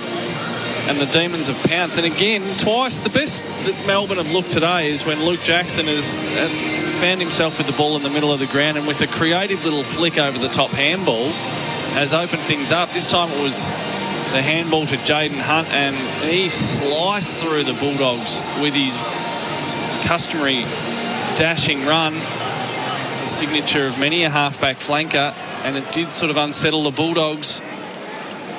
And it ends in a goal, and they take the lead. 10 disposals, 3 inside 50s, 2 goals for Alex Neil-Bullen. He's been very, very good. And brought to you by McCafe Barista Made Coffee. The AAMI Community Series game on AFL Nation. Great to have you with us wherever you might be listening. Right around Australia. From the restart, that's not getting out of there. We'll have another ball up. So the last 3 goals, all to Melbourne, and they've turned what appeared to be a bit of a stranglehold the Dogs had established on this one about 10 minutes into the quarter, and they've turned it right around. Bailey Williams takes the mark, gives it to Daniel. Might have missed one target today, Caleb Daniel. He's been bang on Martin to Bonampelli, who's found himself in acres of space. Bruce has got to try and mark this footy. May have got hands in the back of May, not paid by the umpire. Away with one there. And on the second bite, the replay will show hands in the middle of Stephen May's back here. Whether it was deemed a holding of a ground, and they point up to the scoreboard. You can hear the displeasure from the 8% of this crowd that are barracking for Melbourne. So Bruce could do with this. He's got the Shintaro man going. Little Death Stars in the back pocket. In he comes and pops it through. So a little lucky. The in the back not seen or seen by the umpire but just ignored. And the Dogs get one they otherwise may not have. They get the lead back by 4 points. 5-8, 38, 5-4. Yeah, I mean, they needed that. The runner play's been with the Demons. Just having a look at the replay there. Yeah, that's two hands in the back. He got away with one there, Josh Bruce. He's had a pretty quiet day up until this point. It's hard to believe an supporters be hoping they can get it going from here. So what? Give me why is the umpire not paid that? What's he thought? He must have been blindsided. Oh no, I saw him. He was right in the pocket. No, he had the perfect view. He must have thought there was insufficient force, but I mean, he did touch, didn't he? Both hands in the middle of the back. Yeah, both hands. It was almost the classic push in the backhand. It was. So we're back in the middle. 28 and a bit gone. Second quarter. Tyre Power, your trusted tyre experts, bringing you this term, Petrarca. Gee, that was good by Petrarca. He just wanted that ball more than anyone else. That's why he's had more touches of it than any other Melbourne player. He has got an appetite for it. Appetite is the word for that. He started behind his Bulldog opponent then and just forced his way in front just to gather that loose ball. Good sign for the Demon. He's had 11 disposals, Petrarca. He won't get one for that, but it was a great effort. Liberatore again, the quick kick, chance. Bruce again, second hand, couldn't take the mark on the second bite, and that's another panic kick out from Rivers, who's going to get away with it. Do not see, that is not deliberate, umpire. It was a mung kick half off the side of the boot. He's kicked it 45 metres. Do you reckon that was deliberate? No. Not in a million years. So we see in the AFLW the lasso that they just free kick for in between the arcs. Tim English leaves the arm lingering. And James Harms cops on in behind the right ear hole. It's the free kick. Suggest they'll be having a look at that. They'll be having a look at that. Big blow for the Dogs. Run of the season. Boy, Ball out of bounds. Nothing in that. Tim English. Long quarters these days, aren't they? Well, 29 and 3/4. It's about right, though, isn't it? 30 minutes is about what we want to see. I just mean in terms of compared to last year. That's very good. That's a very good point. A chance again out here. Jordan gets the handball to McDonald. He's got one on in the pocket. That's a good kick from Tommy to Bailey Fritsch, who's a step inside the boundary line, but on the perfect side for a left footer. So this is one where the man on the mark is chained to the spot, and if he decides to arc around, which you would think he would. Yes. So should he be a fool not to arc around? He would be Andy? a fool, but is he allowed to start arcing before he crosses the boundary line? I feel like this is a technicality that gets missed every now and again. So he hasn't arced yet. Illusion. He's gone straight ahead. Oh, and that's a lovely looking kick. Just drifts across the face of goal from Bailey Fritsch. Goes through Bailey Williams on the mark there. Just bending himself, though his feet were chained to the spot. Very unnatural situation. Bit of tea tree going with a howling Merv Hughes onshore breeze. In Bay 13. Yes. Caleb Daniel, Stephen May up in front of Aaron Norton. Bit of Christian work there. Come on, Stephen. You're not on Stephen. He's gone the barrel and he's kicked an absolute woman. So half time hasn't been elegant footy all the time, but it's been pretty competitive. And at the long break, we've got a tight one here. The Western Bulldogs are 5-8-38, lead Melbourne 5-5-35. That quarter just under 31 minutes. Single goal kickers to the Ds, Dale Scott, English, Bonampelli and Bruce. 2 each for the Ds to Fritsch and Neil Bullen. A single to Tommy Sparrow. We'll come back on the other side and wrap it all up. Bob loves his stats. He loves diving into stats and numbers, and you can have a look at all of that. I've got the abacus out. And they tell us all of the key numbers that we need to know from that opening half of AAMI Community Series Footy here on AFL Nation. Brought to you by McCafe Barista Made Coffee. That quarter on AFL Nation was for Tyre Power. Kicking goals with 25% off on Toyo tyres. Grab any wonderfully made salad, sandwich or sushi from 7-Eleven. All delivered daily and only $5 for a limited time. 7-Eleven. Wonderfully easier. Afternoon crews returning a crash in Footscray, Ballarat Road at Droop Street, and in Seville, the Warburton Highway at Wallace Road. In Mulgrave, there's been a collision, Police Road at Albany Drive.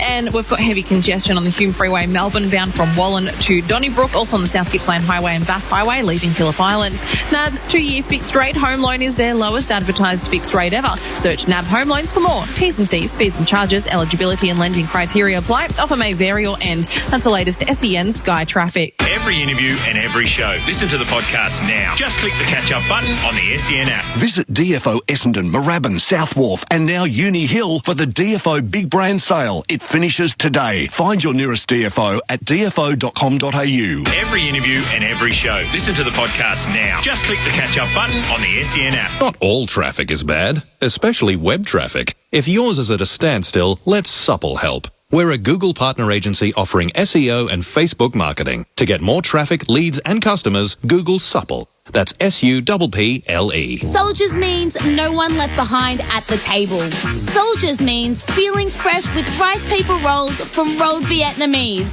For a limited time only, enjoy 4 rolled soldiers for just $12.50 or 8 for only $20.50. Soldiers, the ones of the front line. Feeling fresh value deals? That's how we roll. Rolled. Fast, fresh Vietnamese. Order yours today in store or via the meals deals section on rolled.com.au.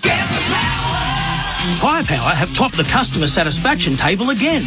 That's right, Tyre Power received the coveted CanStar Blue Most Satisfied Customer Award for the 2nd year running, making them winners 6 out of the last 7 years.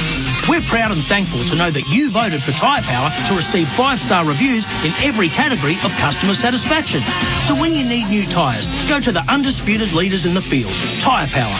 Visit your local owner-operator or find us at tyrepower.com.au. If you're the guy whose job it is to order timber to the site, here's a fail-safe guide to not getting yourself fired. Step 1. Use Coldstream Timber. Step 2. See Step 1. When you use Coldstream Timber, you'll never run out of timber because whatever you're building, Coldstream Timber and Hardware can organise same-day delivery of timber, framing, doors, decking, hardware, insulation, flooring and more. You'll never run out of timber with Coldstream Timber and Hardware. Maroondah Highway Coldstream. Coldstreamtimber.com.au. Conditions apply. This is Ben Reid. There are fantastic opportunities for buyers of property in Melbourne right now, but you have to know where to look, when to buy and what to pay. If you've seen a property which you're considering buying, you need to speak to an Ian Reid buyer advocate first. We'll provide a free independent assessment of that property to help you make the right buying decisions. Ian Reid Buyer Advocates, a better way to buy property. Call 9430 0000 or visit ianreid.com.au. It's been a long time away. Now we're back here to stay. Back where we belong. Country racing strong. Country racing has stayed strong. We now welcome the return of crowds to the races. It's time to show your support to local communities and race clubs. It's got it all. Book now at country.racing.com.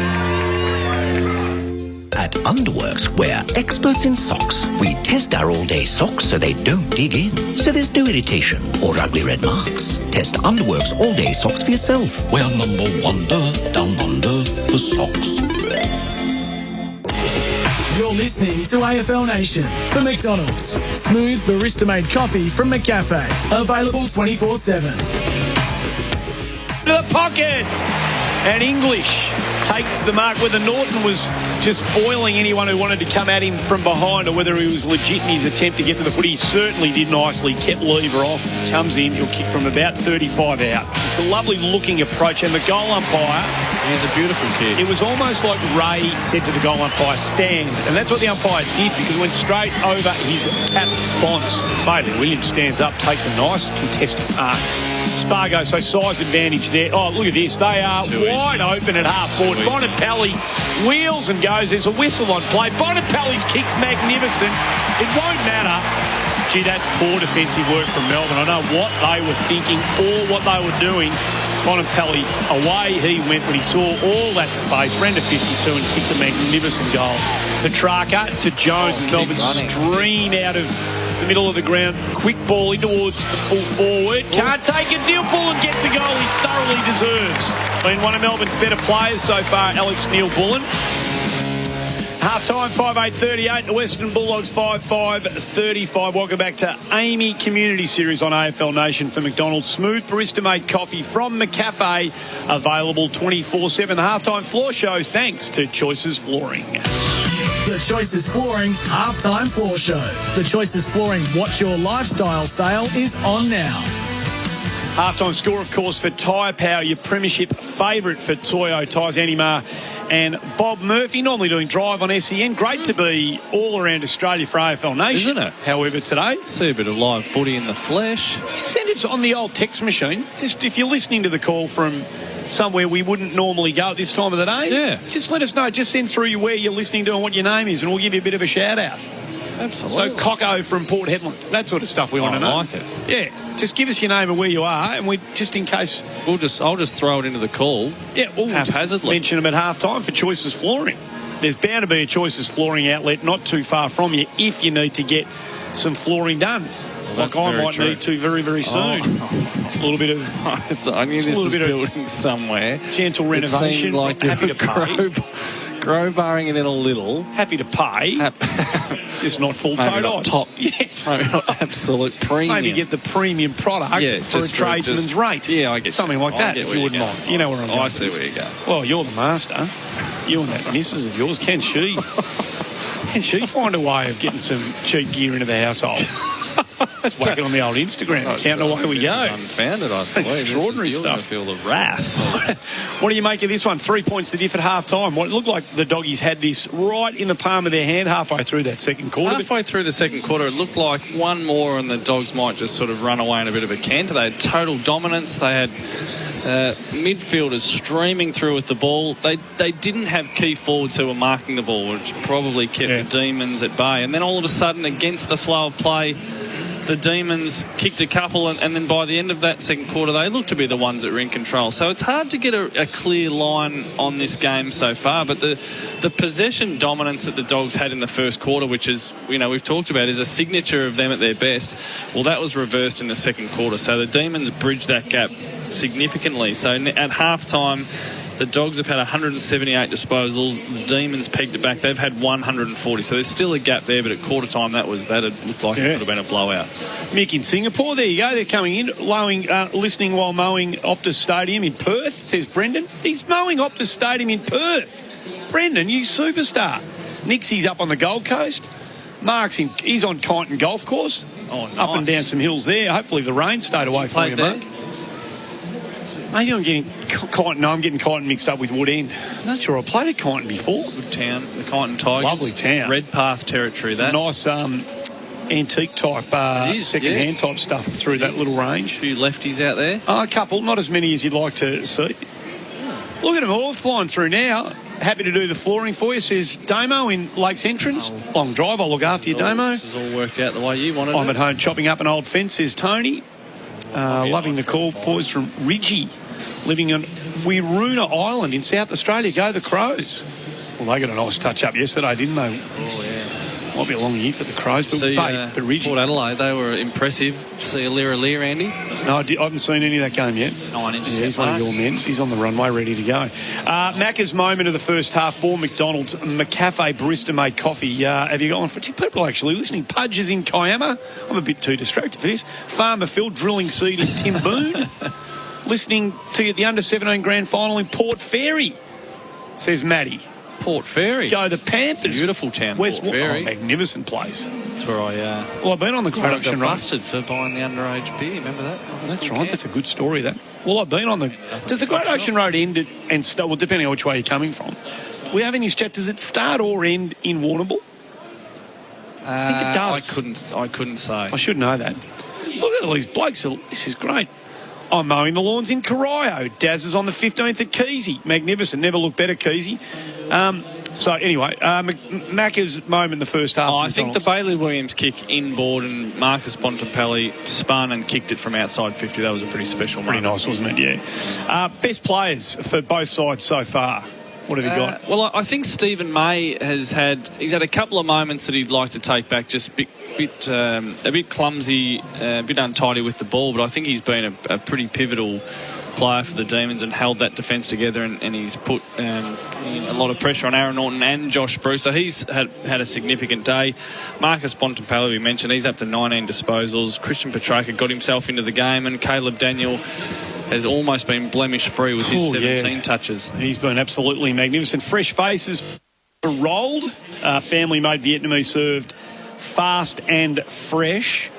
Any of the asterisk players, you probably got your own list of them there. Any of those asterisk players for rolled sort of jumped out at you yet? It's been a little bit of a slow start for the asterisk boys, but James Jordan has got himself involved a couple of times, and Lockie McNeil has sort of found himself in the thick of the action.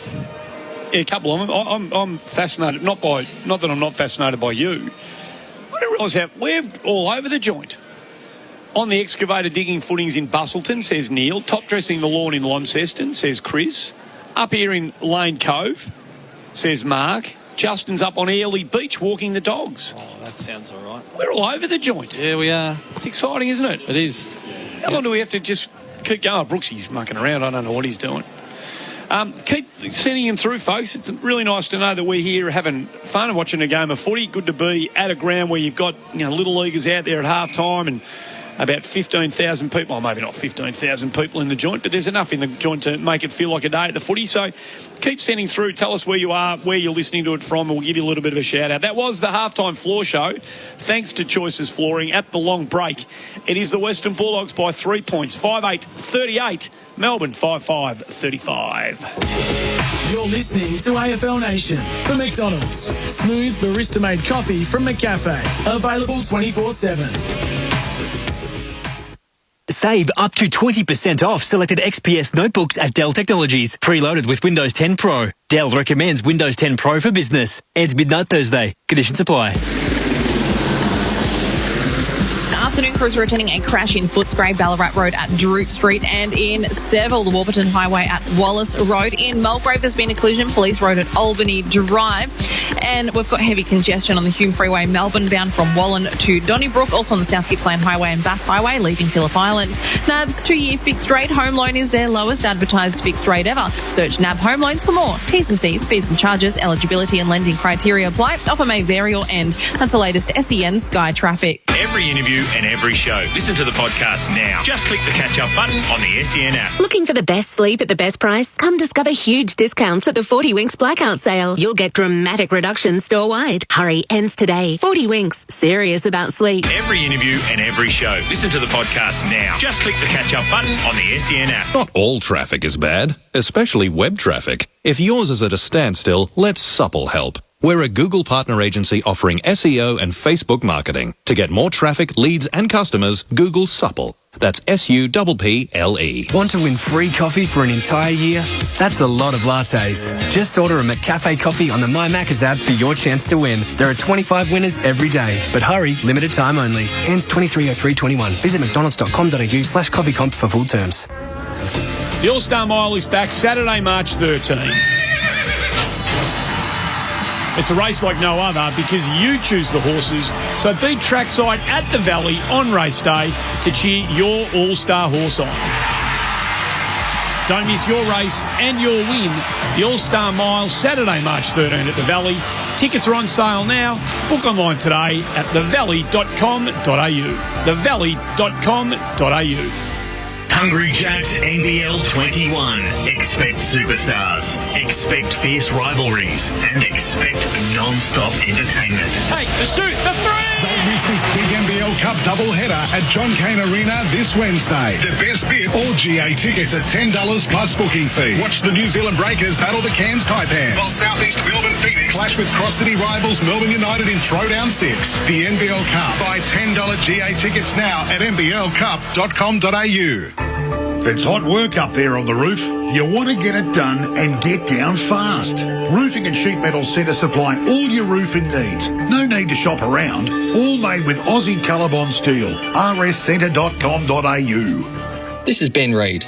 There are fantastic opportunities for buyers of property in Melbourne right now, but you have to know where to look, when to buy, and what to pay. If you've seen a property which you're considering buying, you need to speak to an Ian Reid buyer advocate first. We'll provide a free independent assessment of that property to help you make the right buying decisions. Ian Reid Buyer Advocates, a better way to buy property. Call 9430 0000 or visit ianreid.com.au. Here's a friendly reminder from SEN and Bendix Brakes. School zone hours are now in effect. Put your foot down with confidence in school zones with Bendix Brakes, the market-leading brake pads to match your driving style. Learn more at bendix.com.au. The all-new Canon dual cab ute is on display at Essendon GWM Haval, featuring 8-speed auto, diesel motor, alloy wheels and a 9-inch touchscreen with Apple CarPlay. All from just $33,990 drive away, including a 7-year GWM warranty and 5 years cap servicing. There's easy finance, and don't forget the instant asset write-off is available. T's and C's apply. Essendon GWM Haval, 600 Mount Alexander Road. Call 90 80 11 11. LMCT 10092. You're listening to AFL Nation for McDonald's. Smooth barista-made coffee from McCafe. Available 24/7. We're here at Melbourne's Docklands Stadium, Marvel Stadium here in Melbourne, of course. A bit of news around the place. We'll get to that in a moment. Half-time here, Melbourne back on the ground waiting the return of the Western Bulldogs. They lead by 3 points. AFL Nation Amy Community Series from the Cafe Barista Made Coffee. Great to have you with us here on AFL Nation, wherever you might be listening. And they are listening from all over the place. Unbelievable, Andy. I'm staggered by this. Would you like me to read a few texts out? Please. Watching footy online in Mexico City. Go Dogs, says Jules. Good on you, Jules. Mexico City. And hopefully it's smog levels are all right. Nice little margarita on the go, I'd like to think. Well, I don't think just because you're in Mexico City, you're sitting there drinking a margarita. I would have thought that's exactly what's going on. Okay. Well, are they eating a burrito as well? Well, perhaps. Well, probably, yeah. Well, you and I are both cliched, so why can't they be? Loud and clear in Broken Hill, getting my backside handed to me in a game of back toward tennis. Be backyard, wouldn't it? Yeah, well, it says back toward tennis, so just reading what's in front of me. I suggest that's a typo. Shanksy just knocked off, going for a walk along Mooloolaba Beach. Keep up the great work, boys. Go Tigers. Toot, toot. Oh, nice little bit of work. Nice little play on there. Lisa knitting in Kyneton. Yep. Good on you, Lisa. Yep. A little nice pair of booties for a nephew or niece, or a scarf or something, you'd think. Yep. Mark from Byron. You're not going to read that out, Well, you're not going to read that out. Mark from Byron. Thanks for the update. Having a good afternoon. Having a better afternoon than anyone else. Well, we could take it from... Relationships are important, Robert. We need to work hard on them. Mark Flowerdale Cricket Club boys getting drenched at the Growling Frog. That's from Adam in Flowerdale. Is that a pub, is it? The Growling Frog. Well, it's a golf course, but if he's getting drenched, he wouldn't be in the pub. I imagine they've been washed out and they've decided to go and play some golf. Right. That's what I'm going to guess. Reading between the lines there from Adam in Flowerdale. The Growling Frog, I've never heard of that. Golf course. Oh. Yeah. I'm not a golfer, mate. No, I know You look at me like, gosh, No, I wasn't judging you. There's no judgment. Very judging. No judgment at all. I judge you on plenty of other things, but not that. I mean, yeah, no. The fact that you don't know the Growling Frog doesn't really upset me too much. Doggies are back out now. We'll wait and see what changes have been rung, see how deep they want to go into their lists and whether they want to park any of them. Imagine most of these blokes the front liners would be hoping to get full game time out of this, wouldn't they? Yeah. There wouldn't be too much trial and minutes under the belt. Yep. This quarter, of course, for Robot Building Supplies. Robot's got it, so we're almost in readiness for a resumption here. Spirited stuff from the D's. They were looking like the Western Bulldogs going to roll over the top of them when Bonampelli kicked that goal in the second quarter. But Fritsch, Neil Bullen answered, and they fought their way back into the game admirably. 3-point margin as we get the third quarter underway here. Gawn and Martin to start. Gawn stands his ground, tried to find Petrarca, just missed him, and McRae was good enough to seize on that. Gets the footy inside forward 50, but working English under the footy was Tomlinson. The umpire said on that occasion there was illegal use of the body. Went too early, perhaps, Tomlinson said, the umpire. Your man Ray called it from quite a long way away. Well, that's what he does. He's very active. Very active, man. Name. You're active, he's active, both Ray. Comes with the math. With the territory. Do the math. Well, gee whiz, there's a lot of active Rays out there, aren't they? Ray Donovan, he's always in and out of scraps. English from 50, that's a lovely looking kick, and it just drifts out to the right, through from behind. He's always in trouble, Ray. He is. Finds himself in all kinds of How he gets up mischief. from some of the hidings he gets. Like Jack Irish. Very much like Jack Should have Irish. been Ray Irish. A lot of whiskey, those blokes. I'll have to start doing that. Short ball from May to Rivers. Got a bit of time. May cruises. Rivers thought about giving it back to him. Then decides to go long. Daniel flies and takes the mark over the top of Neil Bullen. He's doing everything, this bloke. He's some sort of a player. He really is. Short ball to Wallace. Best and fairest winner last year. All-Australian, Caleb Daniel. And that's where he goes, Wallace. Back to Daniel. English flies. Couldn't take the mark. Liberatore at ground level. Gets the arm of Rivers. Slung. Kicked it. Outside defensive. Terrific defensive effort from Crozier. That was more of his long jump than his preferred high jump. He's just a jumpman. Sort of Superman type stuff as he launched his way at the footy. Rocketeer. Real Rocketeer type activity. 5-9-39 the Western Bulldogs. 5-5-35 Melbourne. Early stages, third quarter. Gawn does it well again. Whistle on play. And the umpire said Gawn was holding. Not happy, Max. Cannot not believe happy. it. That's the same umpire who missed the push in the back, by the way, in the second quarter. What it's worth. You can hold a grudge. Steph Martin. I've got an eye for this sort of stuff. Goes in towards full forward. Bruce dropped what he should have taken. It was uncontested in the end. It was over the top. He was a Matiraman over the top he of... did go for the Phil Matera. He did. Keep an eye on that this year. I'm going to. I'm keeping an eye on it now. Drop one he should have taken. 25 out directly in front. Ball up. Gawn again. Drops it down. Dunkley at ground level. Wrapped up by Hans. Could have almost got a free kick for high contact. Not paid. Petrarca gets it out to Langdon. Langdon outer side of the ground. Drives it up towards centre wing position. The young fella's on the ground. Buku Karmas for the Western Bulldogs. So we'll get a see him out there. First look at him. Playing off a half-back flank. Good young lad for the doggies. So we'll keep an eye on all of those fresh faces for Rolled. Fast, fresh Vietnamese.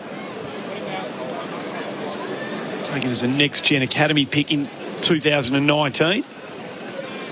So missed out on a lot of footy last year, obviously. McRae taken high. Umpire said you duck play on. Dunkley had to get the handball away quickly. Did to Hunter, and he was forced pressured by the Demons. Yeah, they came up, didn't they? Yeah, Next they man did. up. That's been a nice adjustment from the Demons since about halfway through the second quarter, because they were the ones the Dogs were getting through, weren't they, in the early goings in this game? Oh, they rolled up nicely.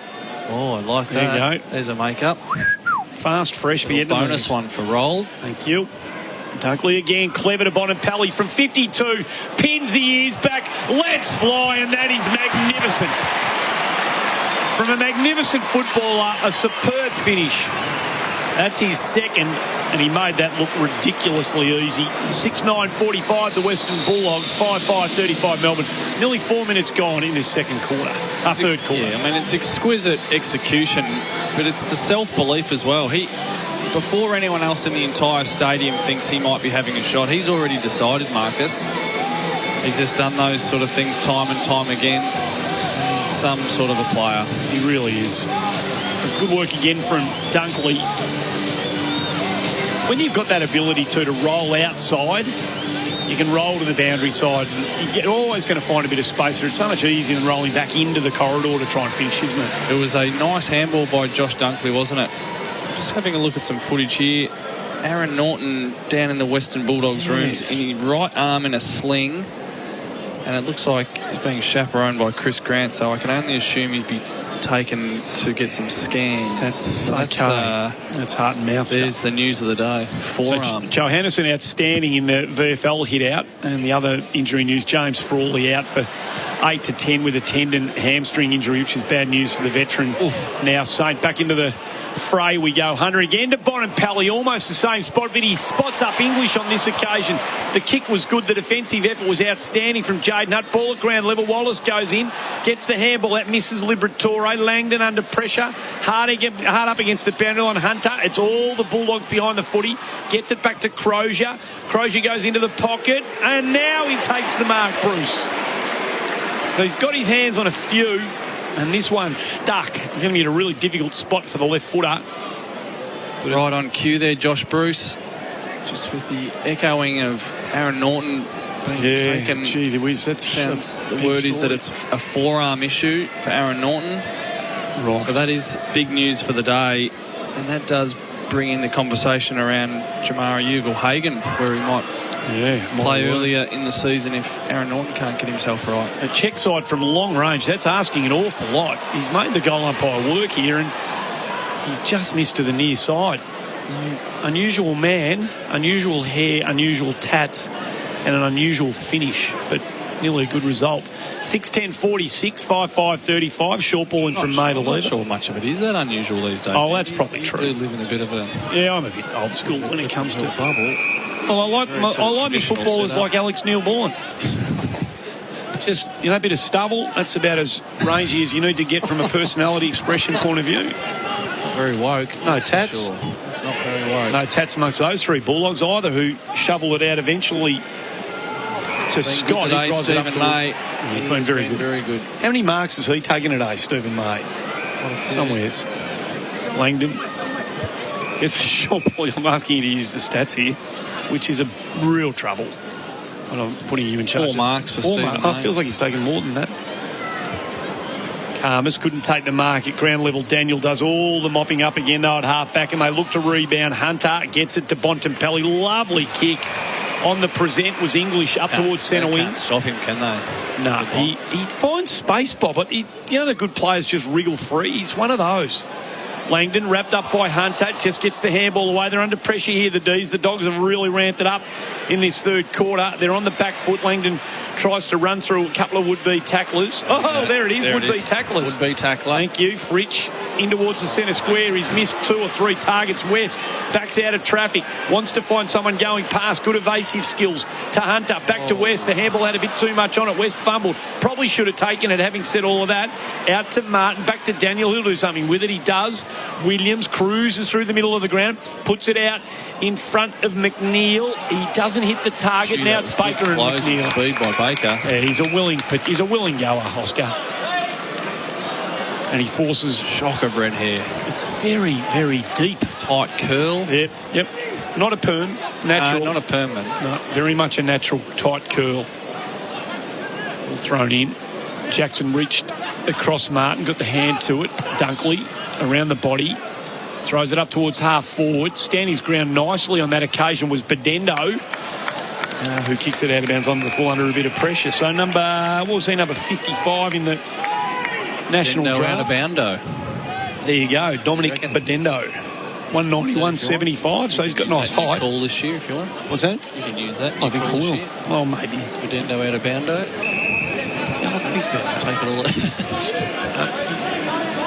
I think the pipe will go with that. That's right up the pipe, Sally. Short ball to Tomlinson. Back to May. Been a bit iffy with some of his ball use today, Stephen May. That gives Keith a look at it.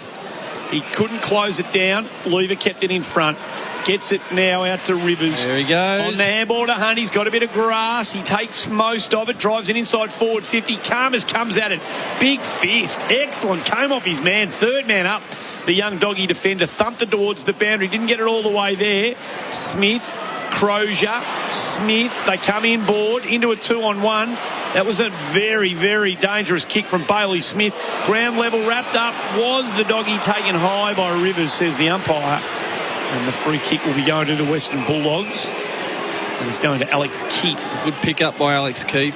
That was a tough, awkward bouncing ball. Knew the pressure was coming on, and he took it. Wins himself the free kick. Now he wants to find Williams. He decides to come back to Buku Khamis. Switches on now. He can run, Bailey Williams. Finds his man. He will. He's got Max in pursuit. Takes the 10. Drives it into the pocket. Looks for Dunkley. Good hands. Really good hands, Josh Dunkley. In front of Oscar Baker, who was closing him down. Now Rivers is coming from the ground here, favouring a bit of a leg. Maybe it's just a bit of a contact-related thing. Not too much concern at this stage for the young Demon defender. Williams looks to go inboard. Doesn't. Now he goes on the right boot. In towards the square. Fly. A whole lot of them go up. Oh, the ground level Bontempelli snaps it over his right shoulder. My colleague is laughing because he made something eminently difficult look so ridiculously easy. Again, Bontempelli goals. Kicks his third. He's a class above most of them who run around in this league, and that is saying something. 7-10-52 the Western Bulldogs, 5-5-35 Melbourne. Bontempelli's got 3. I mean, he was on his own, so you'd have to ask the question straight away, how the Demons defenders allow Marcus Bontempelli to be on his own. The ball falls out of that pack, and as soon as he takes possession, maybe even before he takes possession, he knows exactly where he is on the ground. He knows exactly what he wants to do with the ball, and he's just good enough to then execute it. Yeah. So it's poise because his thought process is, it's a heartbeat before any of the rest of us. Wouldn't blow out a candle at this stage either. He's going that comfortably. He knows he's got bigger fish to fry and deeper waters to swim in. A couple of marine type. Aqua. Thank you. I've been down the beach this week. Did you drop a line in? No. We're here from the Cafe Barista Made Coffee. Plenty of work, though, off the rocks on the Great Ocean Road. A lot of fishing going on. Tight lines, 21. Holding the ball. Got out there on the weekend. Keep an eye on that podcast. It'll be coming your way soon. Unreal Adventures. Dunkley drives it in towards forward 50. Tomlinson had a fingertip on it. Just upset a couple of doggies who were sniffing for it behind him. Oh, gee whiz, Langdon took all the time in the world. Jetta flew early. Unrealistic attempt, says the umpire. And it's going to be a free kick to McRae. Nev's just been a bit out of sorts today. We all love him. Interesting to see how he fares this year. Drives into the top of the square. Ground level chance. Tomlinson wrapped up by West. Langdon goes back. Wrapped up by Lipinski. Ball and play. Carried over the line for another behind. Alex Keith has been sent forward in the absence of Aaron Norton. Right. 7-11-53, 5-5-35 this quarter for Robot Building Supplies. Robot's got it. Tomlinson runs and has to kick it. He does just in time. You suspect the umpire was probably counting the steps McDonald held without the footy. Free kick as the advantage been taken. They tried to, Melbourne, but errant skill by Vandenberg. The umpire gave him the benefit of the doubt there, and it comes back to Tom McDonald, defensive side, out of wing position. They trail by 18 points here. That easy goes all the way back inside defensive 50 to Tomlinson. There you go, short, terrible kick, shocking kick to Bowie. All sorts of pressure that does. Has to fight hard for it at ground level. There's a bit of slipping going on. May handball over the top, but it was cut off by Martin. Turns everybody around. Pokes it in towards centre forward. Keith flies. Second grab, can't take the mark. Ball to ground. Picked up by McDonald, going in half pace. Just drew the tackle and then kicked it away. Sloppy stuff, Big Tom. And the mark taken by Lockie Hunter. Ray threatening to give 50. He didn't. Now the handball is off. Chance. Kick inside by McRae. Top of the square. Who can fly? No, Lipinski got the crumb on the goal line. Jetta trailed him in. And the easiest of goals for the Doggies. And they start to slip away from the D's here. 8-11-59 now the Western Bulldogs. Melbourne 5-5-35. A couple of pretty sloppy bits of footy in the last couple of minutes by the D's. Yeah, nice opportunistic goal there by Paddy Lipinski. And you mentioned a moment earlier, Andy, about Neville Jetta. Well, he's had another poor moment there because he's just let Lipinski go. Such a crucial part of the ground. Yep, just let him out the back. Ball came off hands, and that's as easy as you like. Expect a bit better than that from Neville Jetta. You can't. You've got to assume the ball's going to go there, even if you think it's unlikely. If you're in the defender's position, aren't you? You can't just let him wander in there. And He did, and Hope the for rest the is best, history. prepare for the worst. Andy. Yeah, well, that's I've always said that. You know, I've excellent. always said It's that. it is actually your calling card. It's your hallmark. In fact, it could be on your headstone. Oh, well, that's a bit morbid. Well, you're not looking very well. You need to think about these things. We're here from a cafe barista made coffee. Back in the middle we go. Jordan. Well, you're a bit pale and you're wasting away a bit. I know you're in a bulk phase, but I don't know whether it agrees with you, this stuff. Anyway, Dunkley around the body, back inside forward 50. Lever's been good. He takes the mark. They've been a real positive today, haven't they? Yep. Lever and May for the Demons. Yep. Not Amazing. 100% sold on the Lever mustache, but... Been there for a while now, hasn't it, the Tash? The output on the field's pretty good. How are you going with Caleb Daniel today, who just thwarts another Demon attack? He's going very nicely. Bailey Dale's had a couple of iffy moments since quarter time. Fights hard there, though. Got it to Williams, so he did well in the end. Williams around the body. Max will mark this, and he does. It's interesting, though, isn't it? Bailey Dale, I've not seen him play any footy at halfback until today, and he has looked fumbly. He looked a bit out of sorts. He's almost like their anchor player. He's often found himself behind the last line, and again, almost here. He's not quite that here, but he picked up the crumb, got it to Smith. Smith ball in towards Wallace, but May kept his ground. Wallace went to ground. May got the crumb down to ground level. Daniel again played a different game today, that bloke. McRae's kick was... Almost missed his boot. Might have changed his mind right at the end there. Benendo wrapped up, got the handball away. Hunt threw it. Absolutely stone cold threw it. And the advantage won't be taken by Bailey Smith. We'll go back to Caleb Daniel. Like something out of this. Demons should be on high alert. Oh, yeah. He gives it to Crozier, who's 70 out. Just pulls the kick, looks for Bruce, got his hands to it, couldn't take the mark at ground level. Bowie, what is it, Bowie? Langdon. Murray will never quite get itself around that. Outside defensive 50. That finds its way through to West. Across the face of goal. Out of bounds on the full. How have you seen the ruck battle today, Andy, between Max Gawn and Tim English? Well, the man who the medal's named after, Brooksy. Yep, made a very astute observation.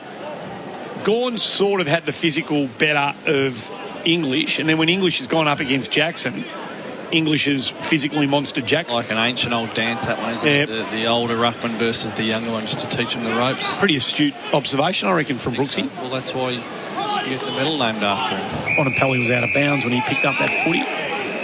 You're not criticising him, eh? Brooksy. If he says he was in bounds, he was in bounds. You've got to be joking. You know what school he went to. Who are you going to trust, the player or... I'll take anyone from Marsden College. They do not lie. Well, we've had a couple. Alphonse Gadgetano couldn't have been trusted. Let's be honest. Ball inside forward 50. No mark. Another good fist from Lever. Big thump away then. That was clever stuff from the youngster Scott, whose name's not appearing on the team sheet where it should at number 28. But anyway, it's been good.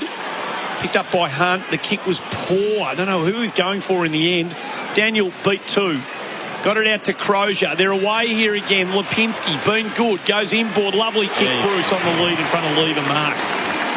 Gee, Daniel's been... I know we're singing the praises, but...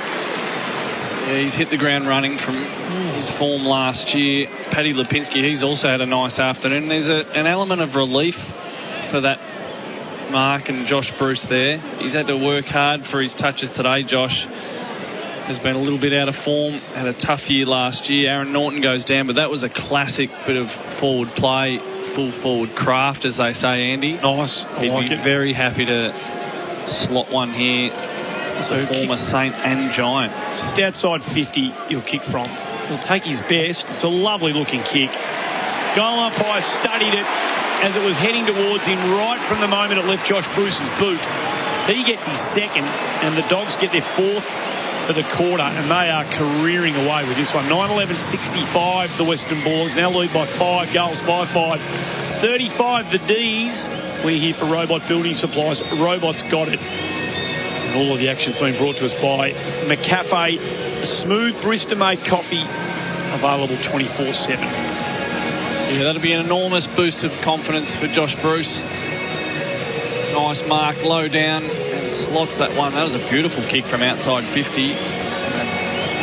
Depending on the injury report from Aaron Norton's forearm, there could be a lot more responsibility going on the shoulders of Josh Bruce, so he needs all the good form he can. Stepped it up again here. The Western Bulldogs found a gear that Melbourne haven't been able to replicate in this third quarter. English up against Jackson, so he gets his chance now to put the foot on the throat of the youngster. West stands up in some heavy traffic, got the handball back to English, into the pocket, over the top again. Benendo had a bit of a look at it. Fist came in. Petrarca wrapped up by West. Coughs the handball up to Lipinski. Wheels around a couple. Drives it right into the line. Wrestling in the goal square. Good 50-50 contest there, and the umpire let him play. And off hands it goes out of bounds. So I'll have a ball in. Tomlinson and Keith. Strong fella, Tomlinson, isn't he? Yeah. Keith's no pusher. Quite know where Tomlinson's best position is. Never made up your mind. The Paddy Lipinski situation, isn't it? All thrown in. English takes it out of the contest up against Jackson. Got rid of the youngster very, very easily. May, Ransom. Nice block, wasn't it? Was a lovely classic bit of block. shepherd from Stephen May. He's got a nasty streak. We have, and he was running shotgun for Jetta, who found Langdon. Still inside defensive 50. Long down the line he goes, looking for McDonald, who can't take the mark on the second bite. Gone out of the game. Tommy Sparrow, Spargo, Petrarca. Lovely exchange on the outer side of the ground. A kick bounces in front of Fritsch, but he's in a bit of space. He's got 2v1 inside forward 50, deep inside forward 50. One of them is Chandler. Doesn't quite know what to do. In the end, just sized it up, cleared his head, and popped it through. So good finish in the end. Thought his way through that. Yep, it looked like he was caught in the two minds there for a moment, but he was good enough to finish that one off, and the D's peg one back. Much needed one, Andy. You can say that again, Robert. The kick-in board by Petrarca was the one, wasn't it? Yeah. Fritsch found himself on his own. Clever player, Fritsch. Had some nice moments today. Got a deadly left foot. I think he might be a better kick than what you give him credit for, Andy. Yeah, well, they all seduce you. Written him off a bit early. No. Just it was the callers.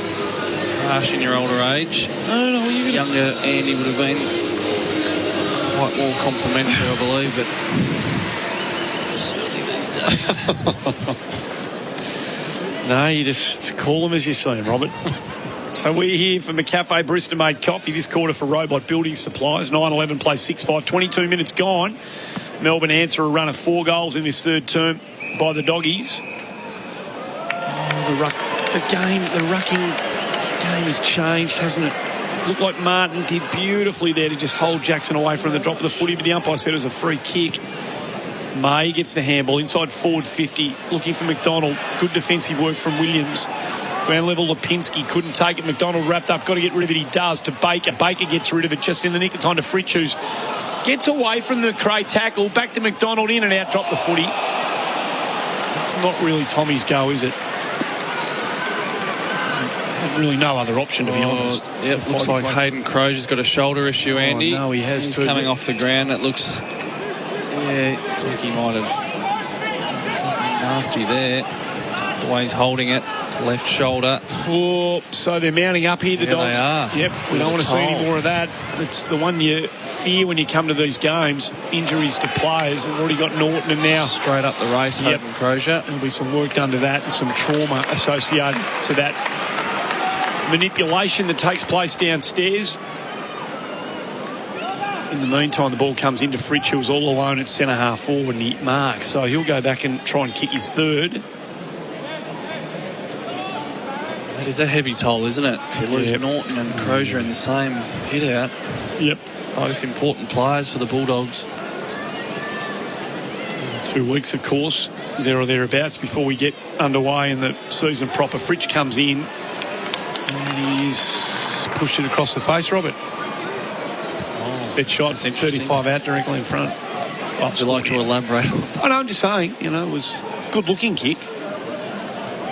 Just keep an eye on that all year. He missed. Daniel, lovely kick to McRae. That's all. Not saying anything, just letting the facts speak for themselves. Oh, Daniel turns it over. Even the best can bugger it up every now and again. Petrarca goes inboard to Baker, who marks just the required. Oh, a bit too far for Oski, I reckon, into the top of the square. Up they go. Big Pac Max had a hand on it, couldn't take the mark. It was 2v1. Nice work in there from Scott again, who burrowed through a bunch of players to wrestle himself free. The kick out from Smith wasn't very good, and it's been marked by Bowie. We've got to be careful here, the Bulldogs. They've finished the second quarter really poorly and they've just stumbled a little bit in this third. Into the pocket. I'm not sure who he's looking for. It was a long lead coming at the footy from McDonald, and tracking back with the footy was Charlie Spargo, but neither of them got hands on it, and they sort of both ran into one another's area, and the ball was spoiled out of bounds. So throw in Jackson, almost uncontested in the end. Petrarca, ground level. Daniel, just a tiny fumble, but they had the numbers. Bonampelli, chance now for the young fella Khamis. Couldn't take the footy with him, and he's drawn the free kick. And he's trying to weave his way through traffic on his left foot.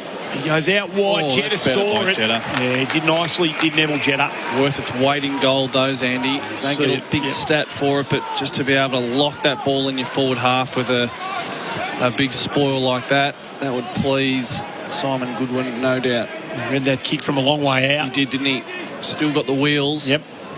50 metres out from the Melbourne goal. It's surely a free kick to Max. No free kick. Advantage paid. Ball bounced in. Jackson had half a sniff. Chance for the doggies to get out of there. Dale throws the boot. Ball onto the boot. Just thumps it as far as he can. There was a couple of early leaps. Wasn't there? What? Silly leaps, really, in the end. Errant leapman. Ambitiousman. Bruce takes the mark. Free kick, I should say. Gets the on to Liberatore. Yeah, he looks very sharp, doesn't he? English into the pocket. 2v2. Wallace was the rear flyer, but this bloke's been very good. If it's not Lever, it's May. Such authority, Steve May, doesn't he? Controls it in the air, doesn't he? He's a big presence. Huge man. Comes in. Gee, that's a bold kick in the middle of three Bulldogs. Takes it on, gets it to Spargo, out to Langdon, who stands there. Back to Spargo. They've got some space to move in here if they go quickly now, the D. Spargo holds it up, and the Dogs can get over and cover. Now he plays on, pulls the kick, but straight down the throat of Williams. They haven't really worked that out very well, those couple of Ds. They had a chance to move it quickly and chose not to. The Dogs cut it off. Get the switch going here. Lockie Hunter all on his own on the wing. So it'll go to English after Hunter. Buku Khamis, he's the one. And then he goes the longer option to English. That's a beautiful kick.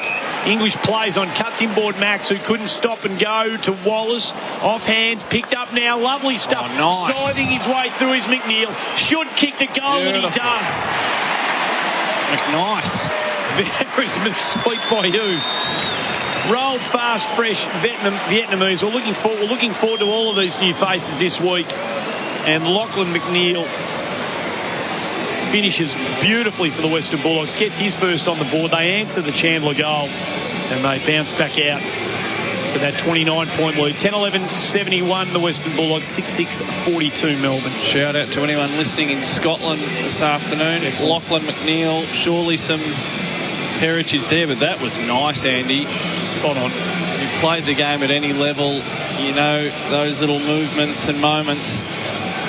Nice gather, breaks two tackles, and then that kick not as easy as what it might appear, having to sort of almost chip it like an EPL soccer player. Nice in the back of the onion bag. 2021 rookie draft selection, number 11 in the rookie draft. You've already declared he's a bit of a potential Wisman. Potential. Yep. High hairline. Always a giveaway. Free kick to McRae. In the middle of the stadium here. Beautifully sponsored by Marvel. Creators of wonderful comic characters, fictional characters. In towards the forward pocket at ground level. Tomlinson couldn't take the mark. Hunter wriggles his way through the Vandenberg tackle. Bruce to English to Smith. Good smother. Brilliant by Tomlinson. Jetta gets the crumb to Tomlinson to Jones. Lovely little farmy handball. They have to go short to Fritsch, and they do. Might have been Sparrow who got him. In fact, it was Bowie who got him the short ball. Thought his way through that nicely, Jake Bowie. Down the line they go. Fist required from Tom McDonald, who's found it a bit tough after a bright start.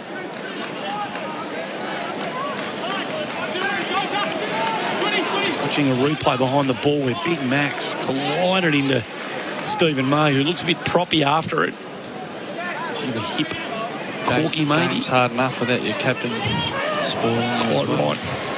Daniel to McRae on the wrong side. He kicks on. That's why he doesn't kick on the right foot very often. An absolute mung scunger. Bonampelli farms it off the ground, goes looking for That was a McNeil. Munns game, Oh, Joe. it was horrible. Perfect description. Round level, they fight hard for it. Wallace over the top, gets it out to McNeil again. Off the ground, Jones. Gee, that's dangerous. Just a hacking ball off the ground.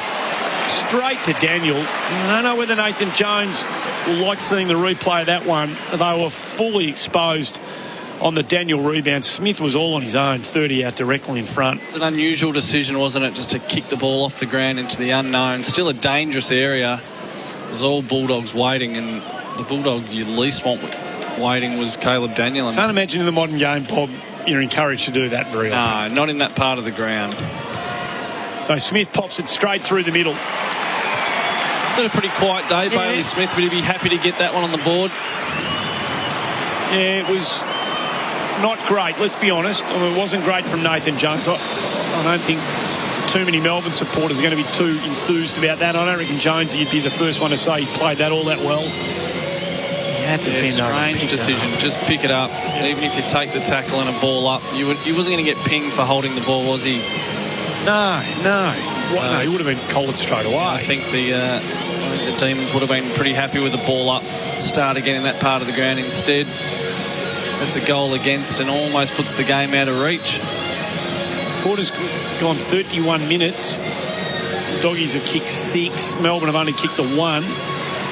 We are seeing this, aren't we, that quarters are stretching out to routinely around about the 30-minute mark.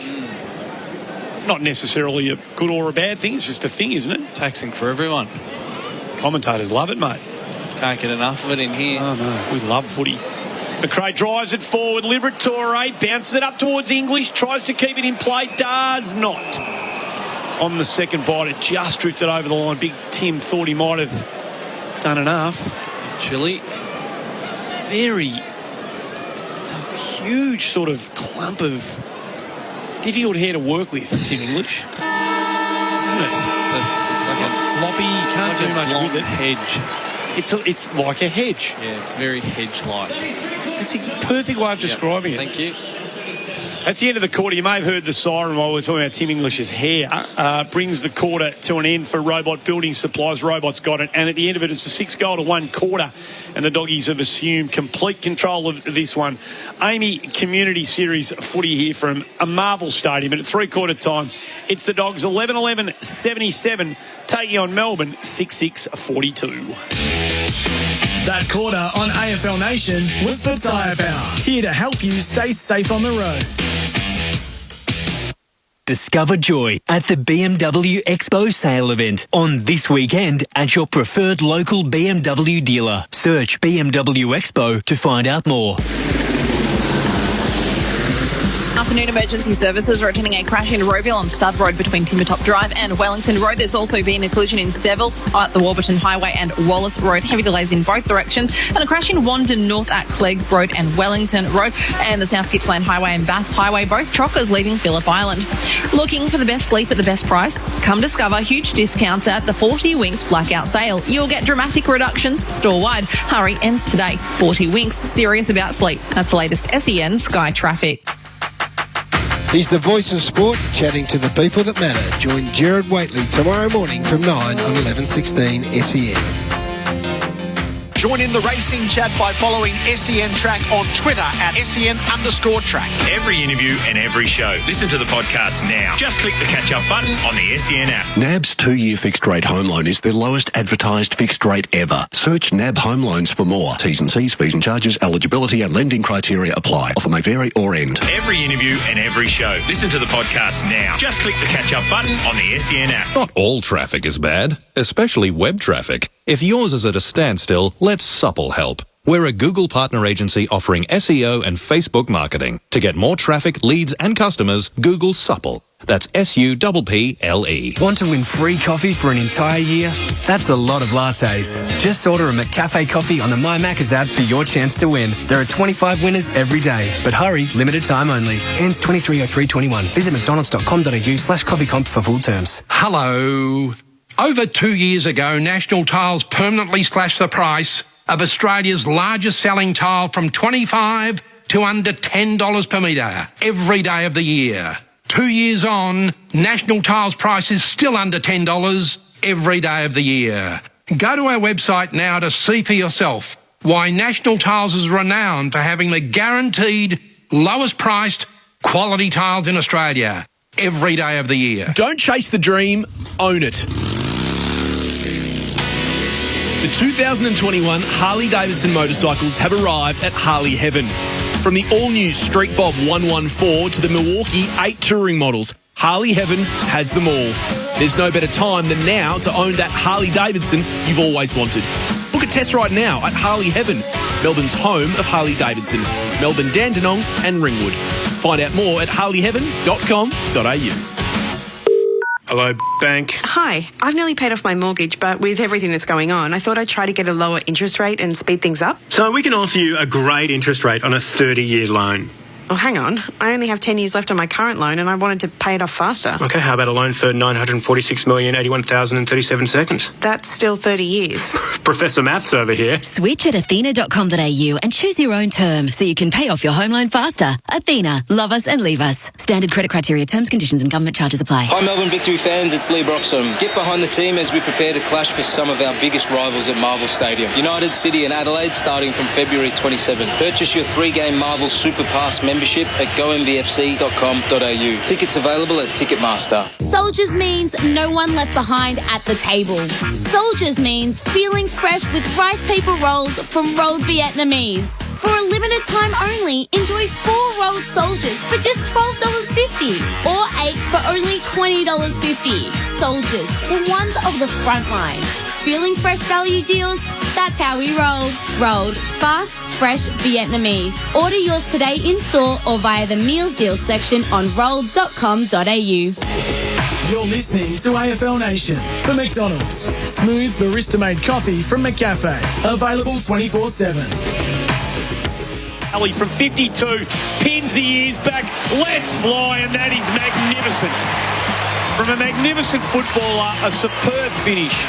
That's his second, and he made that look ridiculously easy. Now he goes on the right boot, in towards the square, fly, a whole lot of them go up. Oh, at the ground level, Bontempelli snaps it over his right shoulder.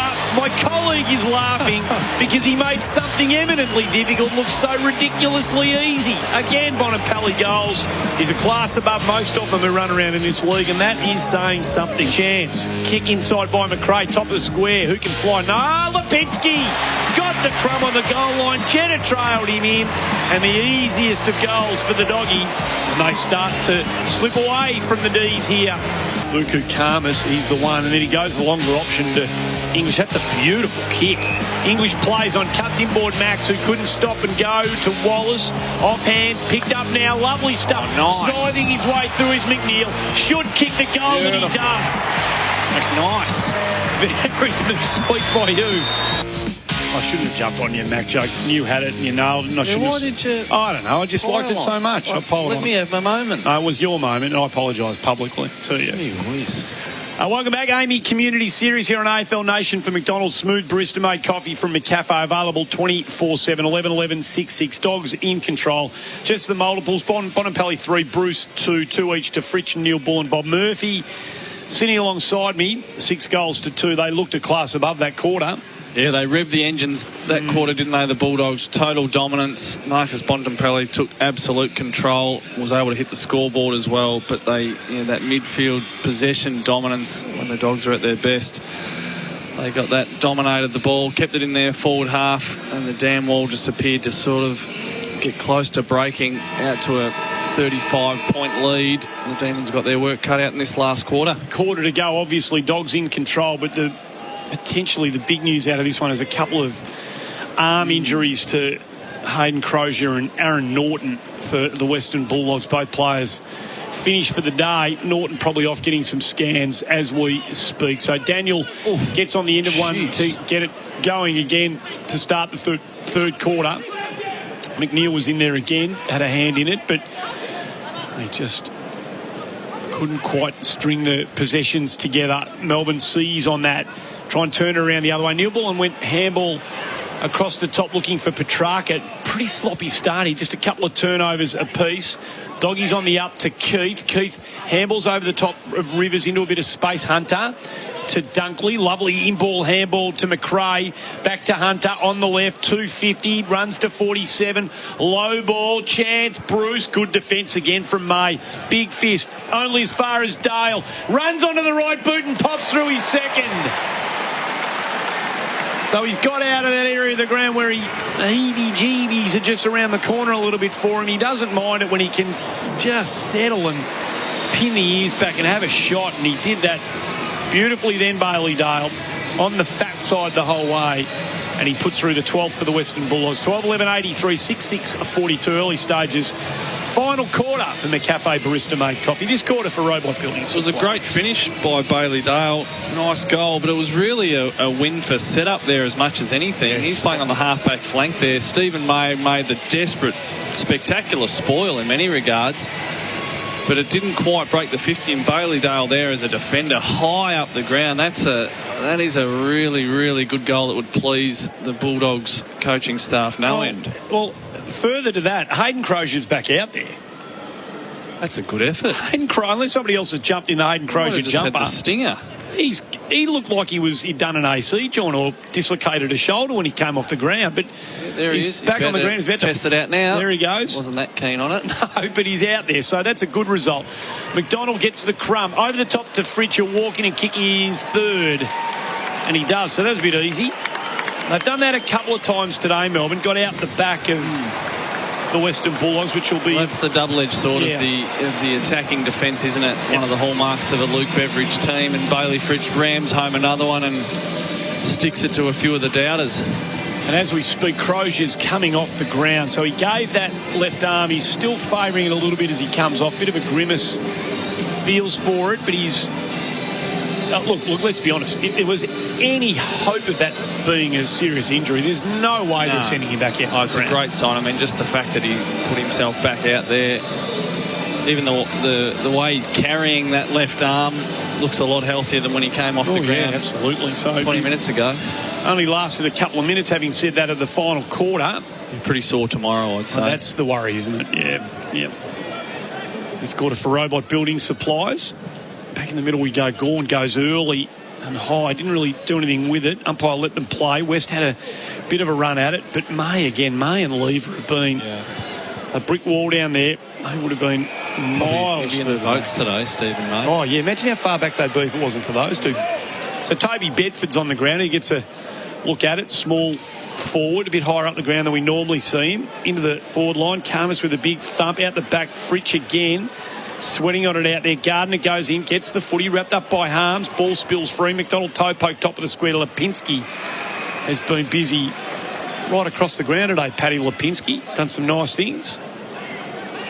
Takes the mark. Eclipse. For those who don't know, he's so beautiful that you can't look directly at him, otherwise you'll damage the old retinas. There you go. Look elsewhere. Yep. Chance, Bruce. Smith cuts inboard, didn't have anyone to give it to, and then coughed it up. Neil Bullen to Hunt. Potential. No, he's not. He's not a Brooks medalist, is he? Is he, or is he just on the runway field? Can't remember now. Doesn't matter.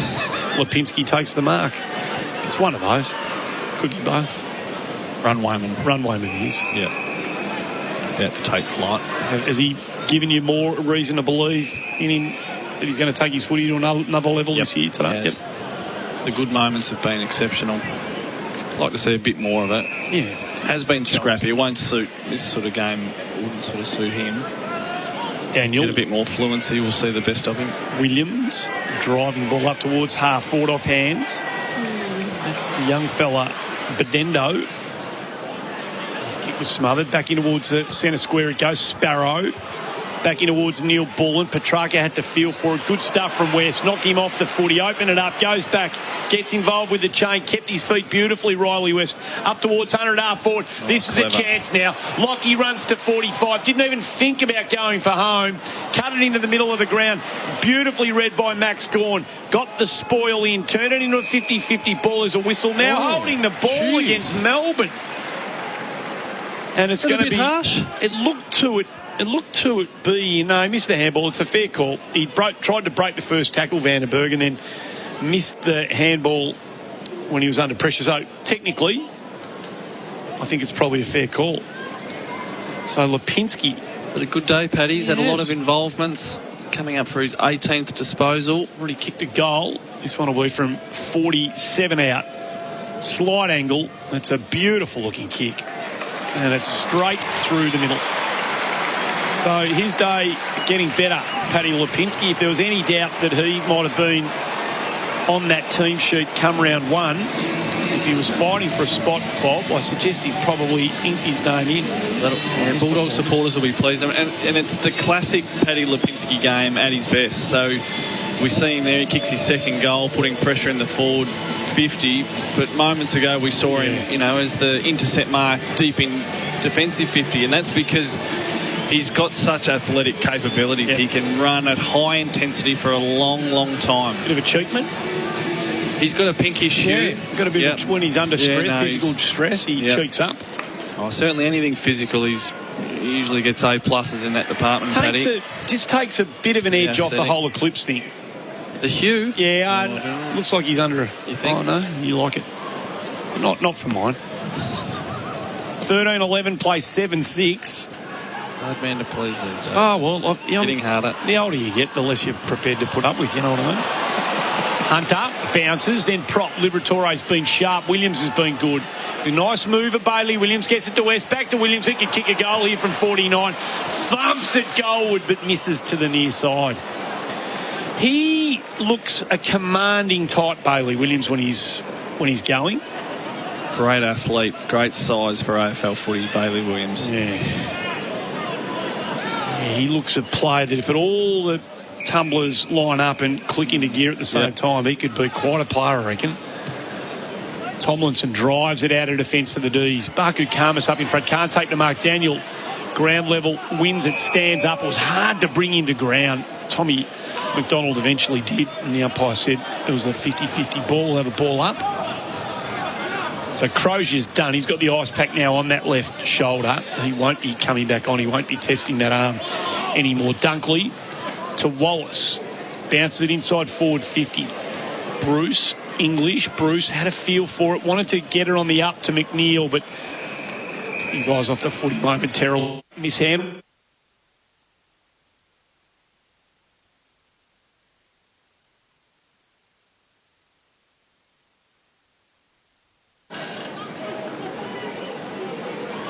Throwing Martin against Gawn. Out the back it goes. West, good take to Hunter. Had to get rid of it quickly. Puts it out in front of Smith. Bedford and Langdon in pursuit. Smith overran the footy. Now they're at the back of the D's. They haven't worked that very well, the Dogs. Bedford's got to pick it up. He couldn't get a handle on the footy. Keeps it in front. Does nicely. Gets rid of Hunter. Dale, brilliantly done. Bedford. Oh, the umpire has called him holding the ball or incorrect disposal. Oh, it's probably a good call there on the replay. Yep. Good effort by Dale to get back and keep tracking the footy. We got that one wrong, Andy, didn't we? The umpire got it right. Occasionally we do. Not often. Credit where credit's due. Spot on, mate. We just glanced over that a little bit too quickly. No, we like umpires. We're not umpire bashers. Fritsch. You get a bit mouthy when you're running for the Doggies. Back to Fritsch.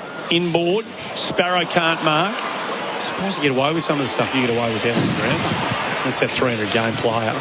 Ever played a game? Oh, gee, they come at you hard. But when you play 300 games, do whatever you like, Bob. No, you need to reflect on that. Whatever you like, Robert. Baker gets the footy hard up on the boundary line. Into the last line he goes. Big pack flies. Out the back, there's a couple of D's there to snap from Petrarca. And he kicks his first for the day. It was he and Jackson. Jackson was the flyer. Petrarca stayed down in the end. He started like a German band. Has sort of slightly gone out of the game throughout, but he does look set for another good season, does Christian Petrarca. Gee, they'd love him to have a purple patch at the start of the year when he's forward, wouldn't they, the D's? Oh, yeah. Yep. Just look a little bit lean down there at the moment. We know their injury worries, but Petrarca, he would make every club a little bit nervous if he's forward, because he's just such a hard matchup, isn't he? Yeah, he's, one of those powerful hybrid forwards.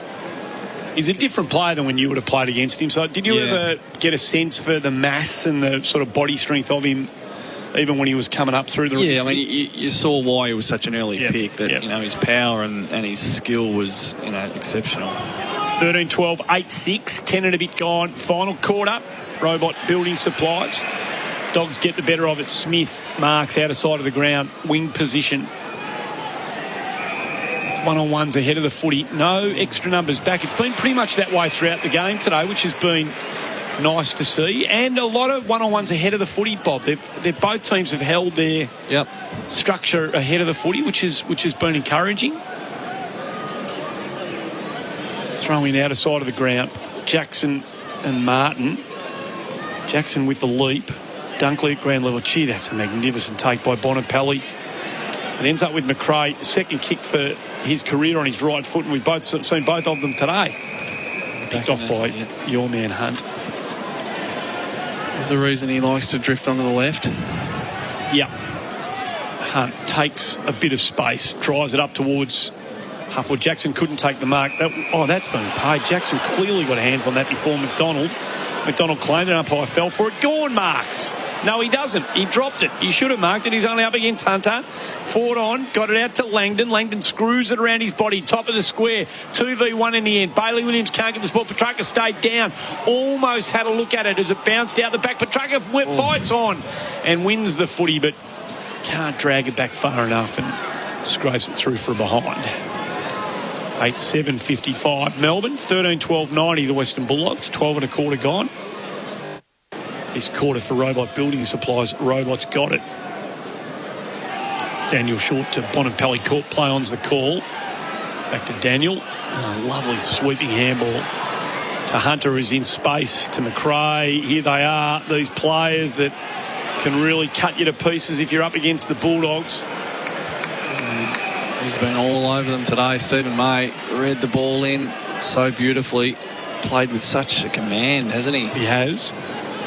Goes a long way back on this occasion. They look to switch to Lever.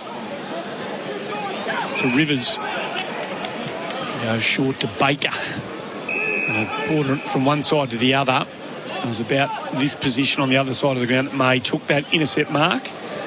Now the doggies flood over. They just held up. They would have been preferring to kind of wheel and go there, Melbourne, but they weren't able to. Martin, Spargo cuts off the handball to Neil Bullitt. He's got one inboard out the corner of his eye. Saw McDonald. Marks 75 out. Goes into the pocket looking for Max Gawn. Gardner in opposition to him, but Max played him so easily there. He did have the drop on Gardner and he took the mark in the forward pocket. Did it nicer though, didn't he, Max? He did. Yep. We'll have to ask a bit of the skipper going forward. I mentioned that a few times. But that was not just height. There was a nice little bit of a nudge there. Took one from here early when he laid it off back into the middle corridor. But back for the set shot here. Don't think there'll be any run around and snap across the body stuff from Gawn. It's a traditional drop punt, and he looks like he's popped it through, which he has. So Gawn gets his first. Melbourne get back-to-back goals midway through this final quarter, and they cut it back to 29 points. 13-12-90 the Western Bulldogs. 9-7-61. Gawn's been good. He kicks his first. It'll be important for Max's confidence. That was a classic bit of forward play, really. Up against Ryan Gardner, a much smaller man than Max, but it was just the way he nudged him out. The kick was to advantage. That's some really nice forward play, and Max, that set shot, that looked quite nice as well. He'd be pretty happy with the whole package there, Max. Yep, lovely strike. Ball back in the middle of the ground. Goals to Petrarca, and Gawn just cut the margin back. It's a long way back from here for the D's. In the middle we go. Gawn seizes on the short bounce, holding the ball, took possession, then was tackled. Play on's the call. They take advantage. Bonampelli's used the ball beautifully. Gave English every chance. There's high contact here on the big Bulldog rugby. An advantage has been taken. Now the umpire's changed his mind. That's Stephen May. I don't think he's moved. It's Tomlinson and May. Now May is motionless. He's in a bit of trouble here. Tomlinson looks like he's copped a corky, but May's of greater concern here. He looks like he's picking trying himself to get up up here. Stephen May, but the trainers are trying to assess him before anything. We'll see a replay. You take us through the replay, wouldn't you? It was a bit of a collision of four players, wasn't it? Tim English was the forward leading out, but there was a big collision. He's trying to get up now, Stephen May, and he is. He looks sore, but he's trying to make his way off the ground under his own steam. Oh, he might have caught the double hit there. But he is jogging off the ground, so hopefully he's okay, but that could have been really nasty. Might have been English's hip in the end that sort of collided with his forehead. Bit of a whiplash when he hit the ground as well. Maybe that too, yeah. So English from 48 comes in with a set shot. Looks like it's drifting across the face. Doesn't hold its line and goes through for a behind. 13-13-91. 9-7-61. You wonder whether that'll be... He does seem to be hobbling, but concussion protocols might be put into place when they have a look at the replay of that one. They try and bring it out of defence, but the mark's been taken by Anthony Scott. We're watching the fresh faces for Old Fast, fresh Vietnamese. He's been pretty good. Looked okay, yeah. Ball comes inboard and Lever picks it off. He'll assume a more senior role now. So the doctors are just having a chat to Stephen May here. I think they're going to, having seen the replay, having seen how this operates down on the bench now, if not the clubs, the AFL do have the capacity to intervene and request a concussion. So far I've seen him have a bit of work done to his neck and his rib cage and his hip. And I saw the doctor also point to the sternum a bit then too. So there was a bit going on. A mixer. Yeah, a bit of a Malachi type, crunch type situation. They go forward again. Scott a chance on the left boot. It was half an opportunity as the ball spilled out the back. And he's thrown it onto his left boot from about 45 out. Nice finish. That is a beautiful finish. Kicks his second. And this young fella, Anthony Scott, don't know much about him. Footscray VFL player, pre-season supplemental pick. He is doing every bit to impress upon selectors. Yeah, that's a class finish. Oh, that's a couple of steps, bang. Yeah, it's a funny game in it. I mean, he's clearly been around the club for a while. They know him as a VFL listed player. Doesn't get to play any footy last year. But some players just take, for whatever reason, they just take an extra year or two or three. And he might just be at that stage of his life where pennies dropped. You know, he's grown into himself. Just with the pathway, too, of knowing teammates. Yeah. The coaching structure and language being the same, so you slot in a bit quicker. BNF winner, of course, 4 Footscray in the VFL in 2019, so he's well known around the footy club. And often those guys... Oh, well done, Hunter. ...kept around because they've got a bit more than just their footy ability. And here he goes again on the left foot.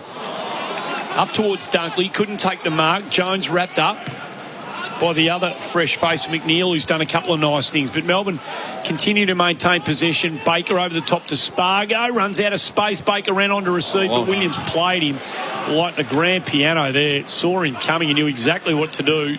Liberatore inboard. Lovely kick in traffic to Bontempelli. He goes down line. That's a beautiful... God, Bontempelli's looked sharp today. English on his own, deep with Jackson. To Bruce Smith. Goes out the back. Lipinski will run onto this, and he does. And marks about 13 out on about a 45-degree angle. Gee, there was some nice use of the footy down in front of us here. He's had an indifferent day, Bailey Smith, but that pass there to Paddy Lipinski, that was nice touch. That was more of a quarterback sort of weighted throw, wasn't it? Which I know would appeal to you. And unfortunately for everyone listening, this will be a segue into your fantasy team of the NFL variety. I won't mention that, but good news for Patriots fans today with the news that Jimmy G is coming home. Through she goes. So Lipinski kicks his third. The Bulldogs get their 15th on the board. 15-13, 103, 9-7-61. All the things you want to see from the Doggies, but for the injury to Aaron Norton and the potential injury to Hayden Crozier. But all the points, it's all there. You're quite right about that. The ball win at the very start of that was Bailey Williams. Nice bit of body work Ball gets worked up to Josh Bruce. Handball to Bailey Smith, who's had a bit of a bits and pieces kind of a day, but that was a beautiful piece of forward work, and it was a sympathetic pass, wasn't it, to Paddy Lipinski?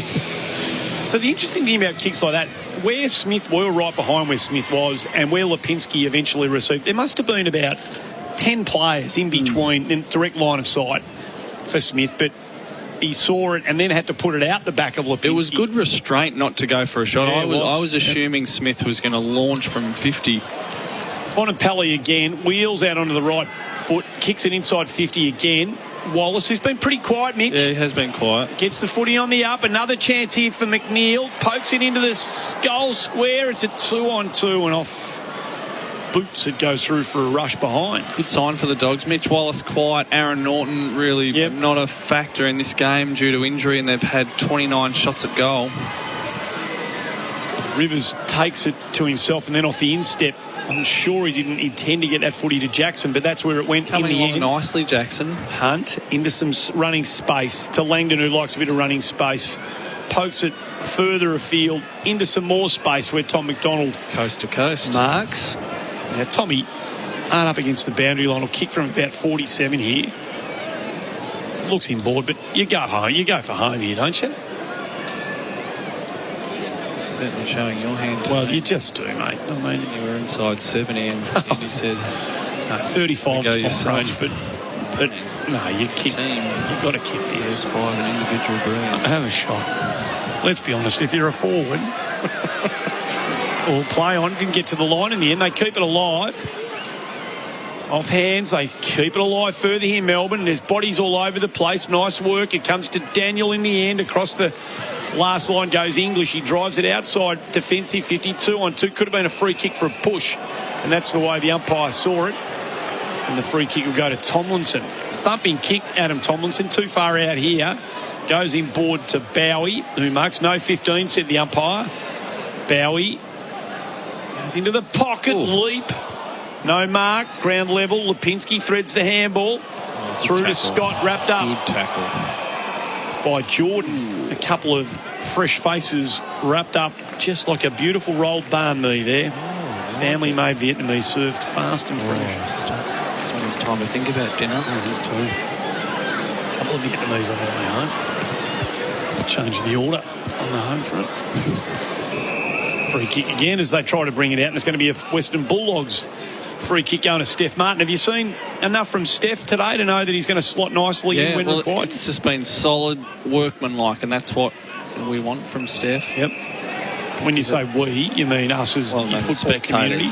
Spectators here at the game today. And allows Tim English to show his wares at Speak of the devil. There we go. Right on cue. Hedgeman. Hedge English. That should be his nickname, shouldn't it? Hedge. He goes short. Back to Lipinski, who's racking up the stats. He goes short to Liberatore. Is that a good day, Paddy Lipinski? Yes, really good. Liberatore comes across the ground to another one of these fresh faces, Karmas. Athletic type. Runs out of space, cuts back now, goes to Smith. He's under pressure. Good effort by Scott to come and perhaps run some interference. Back to Karmas. He was hit by Vandenberg as he kicked the footy. It stayed inside the field of play. Martin runs onto it, wheels around, goes into the square. English is going to mark this. He does. He was always going to drop into that hole, and there was only one player coming at the footy, and that was the Hedge. And he marks about 20 out hard up on the boundary line. It's a thick. Oh, it's just thatch. Right. No product. Doesn't need it. The product to get lost in there. He doesn't need it, mate. It's that much volume in the head. It's springy. Around the body he goes, and maybe he's kicked that out on the full. No, it goes through from behind. He's an exciting prospect. Shades of Johnny Schultz. He goes about it. Yeah, he is. Gentleman John. Gentleman John. Tim would be a nice fella, wouldn't he? Oh, yeah. Tim would be a nice fella. Yeah. 15-15, 9-7, 25 gone, final quarter. Williams. Oh, look at that. He's starting. Oh, showboating. A little bit of this and a bit of Matador stuff. He gets around 3 of them. Into the pocket. Lipinski goes the fly. In fact, it wasn't. It was Bedendo. Wouldn't that be nice if he took Mark of the Year one year? Oh, Bedendo would be a great name for commentators. Oh, yeah. Shades of Bazusto. park Well, in that. terms of just the sound of the syllables. note. Thank you. Both finish on an O sound. Well, that's all we've got in common at the moment. You prickled up come there. on, mate. You're talking about... I meant in terms of the sound of grammatical the note. significance. He's seen a bit in the young fella today. Here he is. Bedendo around the body. Snaps at goal and he just misses. That would have buzzed. But that would have been Buzzusto. That's right. I told you. You did call it. Better than the buzz. Oh, righto. You heard it. The colours are starting to show through here, folks. 15-16, 106. They've got this one in the bag, and the former captain starting to like what he's seeing. Out the back they go. They've done a bit of that. Going to be a free kick here for Jackson. So would Luke Beveridge and the coaching staff, will they cop a couple of these? If, you're going to win by 40 and, this is ridiculous, but if you want to play a high line and you get a couple kicked out the back, but you're doing it the right way, will you just cop a couple out the back every now and again? Yep. And it takes a certain kind of bravery. But no, this is what we do. And when they do get through, it looks, it doesn't look great. No, it doesn't. Because they'll end up skidding one in from the goal square. They look like easy goals, don't they? Yeah. Yep. But if you can keep them to such a low score, and that's what they've done today, 9-7, it's a pretty impressive performance by the Dogs. So all numbers behind the footy here, bar 3 Melbourne players. Jordan's got ball in hand into the pocket. That's a poor kick. Really, really poor kick. Unfortunately for the young fella, and Gardner takes an uncontested mark at the top of the square. Gave none of his teammates a run at that. Jordan Hunter marks in the back pocket. 15-16 to 9-7. The Doggies well in control. 27 gone. Final quarter. McRae back to Hunter. Doggies have got it on their last line. Play on, says the umpire, not the required. Hunter thumps it out of defensive. Bedendo! Flies can't take the mark. You're on board now, aren't you? I'm on board. He's almost kicked a Buzzusto-esque goal and he's almost taken a Busman-type mark. Hunter cuts inboard. Williams goes one way then the other. He's starting to play with these Melbourne opposition players. Out to Bonampelli. Oh, look at this. Look at this. Joshy Bruce marks in acres of space. Runs to 50. Hunt can't lay the tackle. Goes to the top of the square. All he wanted to do then, Bruce, was eventually have that ping for goal. But what appeared momentarily to be quite an exciting little break for the Western Bulldogs was shut down by Jaden Hunt. Goes out of bounds. Couldn't quite wind up that left leg, could he? Joshy Bruce, you could see he wanted to. He needed another Melbourne player to be on his hammer, not Jaden Hunt. Maybe Tommy McDonald. Oh, got that. Well, no, just not the swiftest. Well, who's the slowest Melbourne player? Well, he's the slowest Melbourne player out there. Bedford, not Peter. Toby goes short, off hands out of bounds. Who's the Melbourne slowest? Just for context, who is the slowest Melbourne player out there? Because that's whoever that is. That's who Josh Bruce needed on his hammer. Tom, not even in the vicinity at the time. No, that's being critiqued. He was required. 4 leg speed. However, by Josh. Very disappointing. Game's hard enough. Arms goes into the pocket. Oh, Fritsch wore one. Chance at ground level. Petrarca sees one. Chandler can't mark. Oh, lovely hands from Dale on that occasion. Quick take to Williams. How much is his confidence growing? He's just playing. He's playing like a 4-time Brownlow medalist down there. West can't take clean possession. Melbourne a chance. Jones will have a ping here. Around the body he goes and he pops it through Nathaniel. And that'll just make him feel a little bit better about this afternoon's outing. 15-16, 106 the Dogs, 10-7, 67 the D's. Jones gets his first. A nice little bit of work there from Nathan Jones. Just pounced on the loose ball. Nice bit of pressure there. Andy hates the music between goals. Hate it. Even if it is John Bon Jovi. Hate it. Hate it. One of New Jersey's favourite sons. It could be Regina Spektor, and I love Regina Spektor, but I don't want it in between goals at the footy. We don't need it. We don't need it. Ridiculous. It's what? We need to be entertained for the 30 seconds, do we, between the goal being kicked and the ball being rebounded. It's a lull in the game. If we don't play some music, they're going to go home. It's just a bit of, it's a bit of sizzle. There's no sizzle in it. Keeps the kids engaged, No, Andy. it doesn't. No, give them an iPad if you want them to be engaged. Well, they don't need parenting tips. Well, they don't need living on prayer. Gee whiz, Bullen, Neil Bullen. Could be worse. Go on. Oh, big Tom flies. Can't take Mark Williams again. He's had a... Oh, no, that was Gardner. Out the back to Dale. Thumps it outside defensive 50. Only as far as Langdon. He'll play on. Edward. Oh, he played on and hung on to it for too long. Invited a Lipinski smother, and that's what was forthcoming in the end. Hunter's had a fair bit of it. Always does. That's what he does. So is this bloke. Pruneman. Oh, Jack McRae. Doesn't he get the foot? He is a Pruneman. Oh, can he get it? Absolutely. In fact, was he the patron saint of Pruneman in the end? No, Simon Atkins was the... Oh, he was too. The great axe.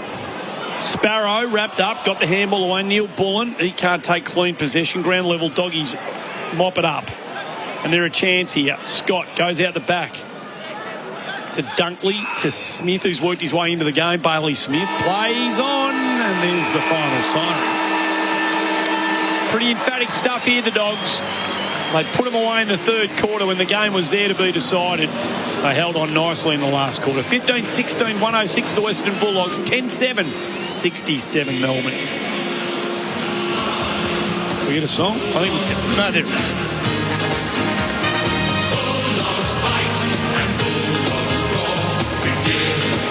Sounds better than John Bon Jovi. Much better. This is the time for the song. After the game. No, I'm with you. You know how I feel. I know. Bit of silence. A chance to talk about the goal that was kicked before you... Or just let the tension... Before your ear holes get assaulted by some bloke up in the booth with terrible taste in music. Hey, well, you know... I mean, John Bond's got his spot. Yeah, his time. That's prepared to wipe him. That's past. Bulldogs 15-16, 106 run out. Comprehensive winners here against Melbourne 10-7, 67. 3 goals to Bontempelli and Lipinski, 2 each to Dale. Anthony Scott kicked 2. Josh Bruce kicked 2. Singles each to English, McNeil, interesting, and Smith 1. 3 goals to Fritsch, 2 to Neil Bullen. Singles each for the Ds to Sparrow, Chandler, Petrarca, Gawn and Jones. 15-16, 106 to 10-7, 67. Just your brief thoughts on this before we work our way through a couple of categories at the end of this one, Robert Murphy. I thought it was pretty impressive performance by the Bulldogs.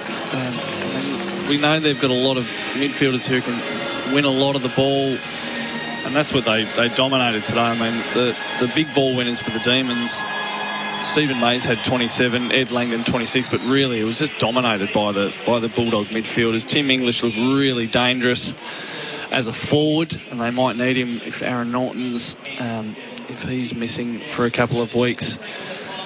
But a pretty comprehensive victory for the Bulldogs today. I think Bailey Williams was a winner down there today. Caleb Daniel did his thing. They just had too many winners today, the Bulldogs, and a lot of it was from good setup, I think. And once they had the setup and the intensity around the ball, they were just they were too good going forward. They were too. Those final scores for Robot Building Supplies. Robots got it 15-16, 106 the Dogs, 10-7, 67 Melbourne.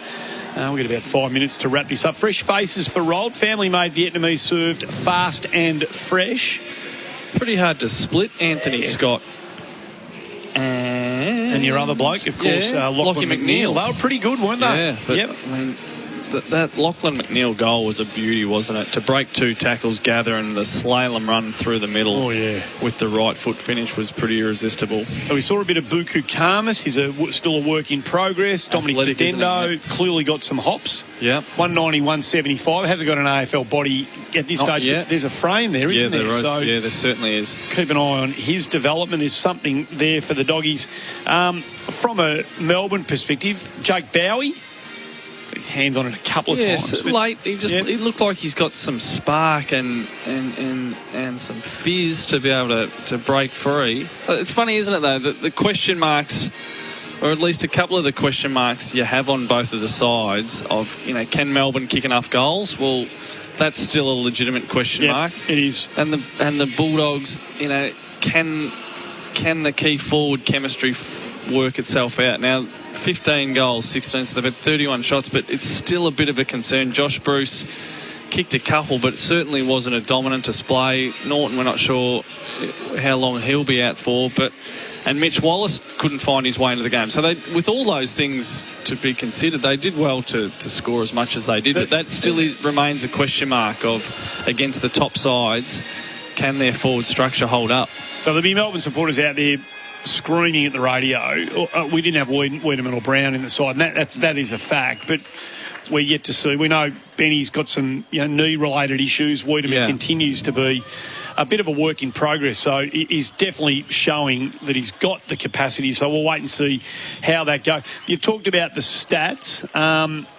Just go through the leading ball winners for us, if you wouldn't mind, Robert, very quickly. Yeah, well, Jack McRae, the consummate pruneman, he's had 39 today, just a lazy 39. Caleb Daniel, 34, every one of them very good. Marcus Bontempelli, 32 possessions and was the best man on the ground. Josh Dunkley sneakily got to 31, as did Tom Liberatore. Lockie Hunter, always not too far away from the prune, 27. So we get down 6 players before we find a demon. Stephen May, who was exceptional today, he would have been in the votes if we had given them out. Ed Langdon was really good on a wing.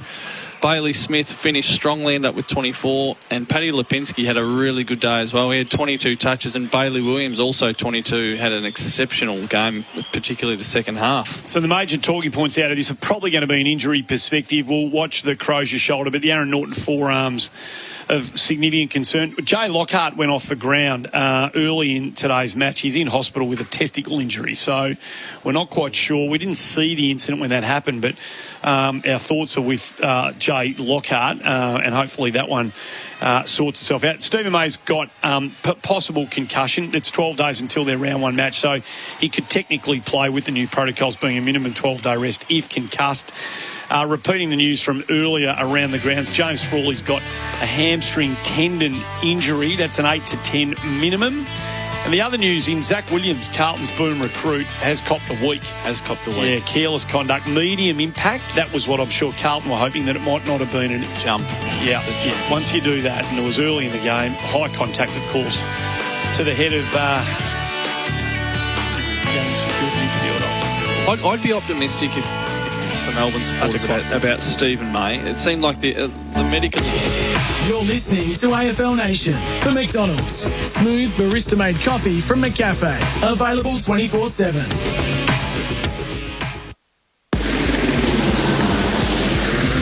Afternoon, heavy delays on the Hume Freeway. Melbourne bound from Wallen to Donnybrook. Also slow on the Princes Freeway from Avalon Airport up to the Westgate Freeway. And quite chockers on the South Gippsland Highway and Bass Highway leaving Phillip Island. Oz Lotto is giving you the chance to win $30 million. There's still time to grab a ticket in tomorrow's huge Oz Lotto jackpot. Enter in store, online or on the Lot app before 8:30 tomorrow night. That's the latest SEN Sky traffic. It's the new sound of chasing, pacing and racing. 1593 AM. SEN Track. Waking you up every morning. Breakfast with Gary Lyon and Tim Watson. Weekdays from 6 on your home of sport, 1116 SEN. Subscribe to the SEN Track podcast. Just search for SEN Track on your podcast provider today. With Amazon Prime, you can stream Amazon originals and movies while also receiving free delivery on Prime eligible orders for $6.99 a month. Amazon Prime. Every interview and every show. Listen to the podcast now. Just click the catch-up button on the SEN app. Whether it's at the beach, pool, river or bath time, always supervise children around water and keep children under 5 within arm's reach. 20 seconds is all it takes for a toddler to drown. Every interview and every show. Listen to the podcast now. Just click the catch-up button on the SEN app. Not all traffic is bad, especially web traffic. If yours is at a standstill, let Supple help. We're a Google partner agency offering SEO and Facebook marketing. To get more traffic, leads and customers, Google Supple. That's SUPPLE. Want to win free coffee for an entire year? That's a lot of lattes. Just order a McCafe coffee on the My Macca's app for your chance to win. There are 25 winners every day. But hurry, limited time only. Ends 23/03/21. Visit mcdonalds.com.au/coffeecomp for full terms. This is Ben Reid. There are fantastic opportunities for buyers of property in Melbourne right now, but you have to know where to look, when to buy and what to pay. Call Ian Reid Buyer Advocates 9430 0000 or visit ianreid.com.au. The journey to the MCG, the train ride, the walk from Jollymont Station down the hill, Not since 2019 have we been able to walk through the turnstiles of the MCG and watch our team play. Melbourne, it's time to go back to the footy. 10 days to go. SEN and Host Plus Super. We're there with you. Wherever life takes you, Host Plus goes with you. Gerard Whateley here. Cats fans, it's time to be Geelong Strong as a member in 2021. Members will receive priority access to Geelong Cats games at the MCG and Marvel Stadium, including the blockbuster against the Hawks on Easter Monday. Memberships available to suit everyone, starting from $6 per month for adults and $3 per month for juniors. Join now at membership.com.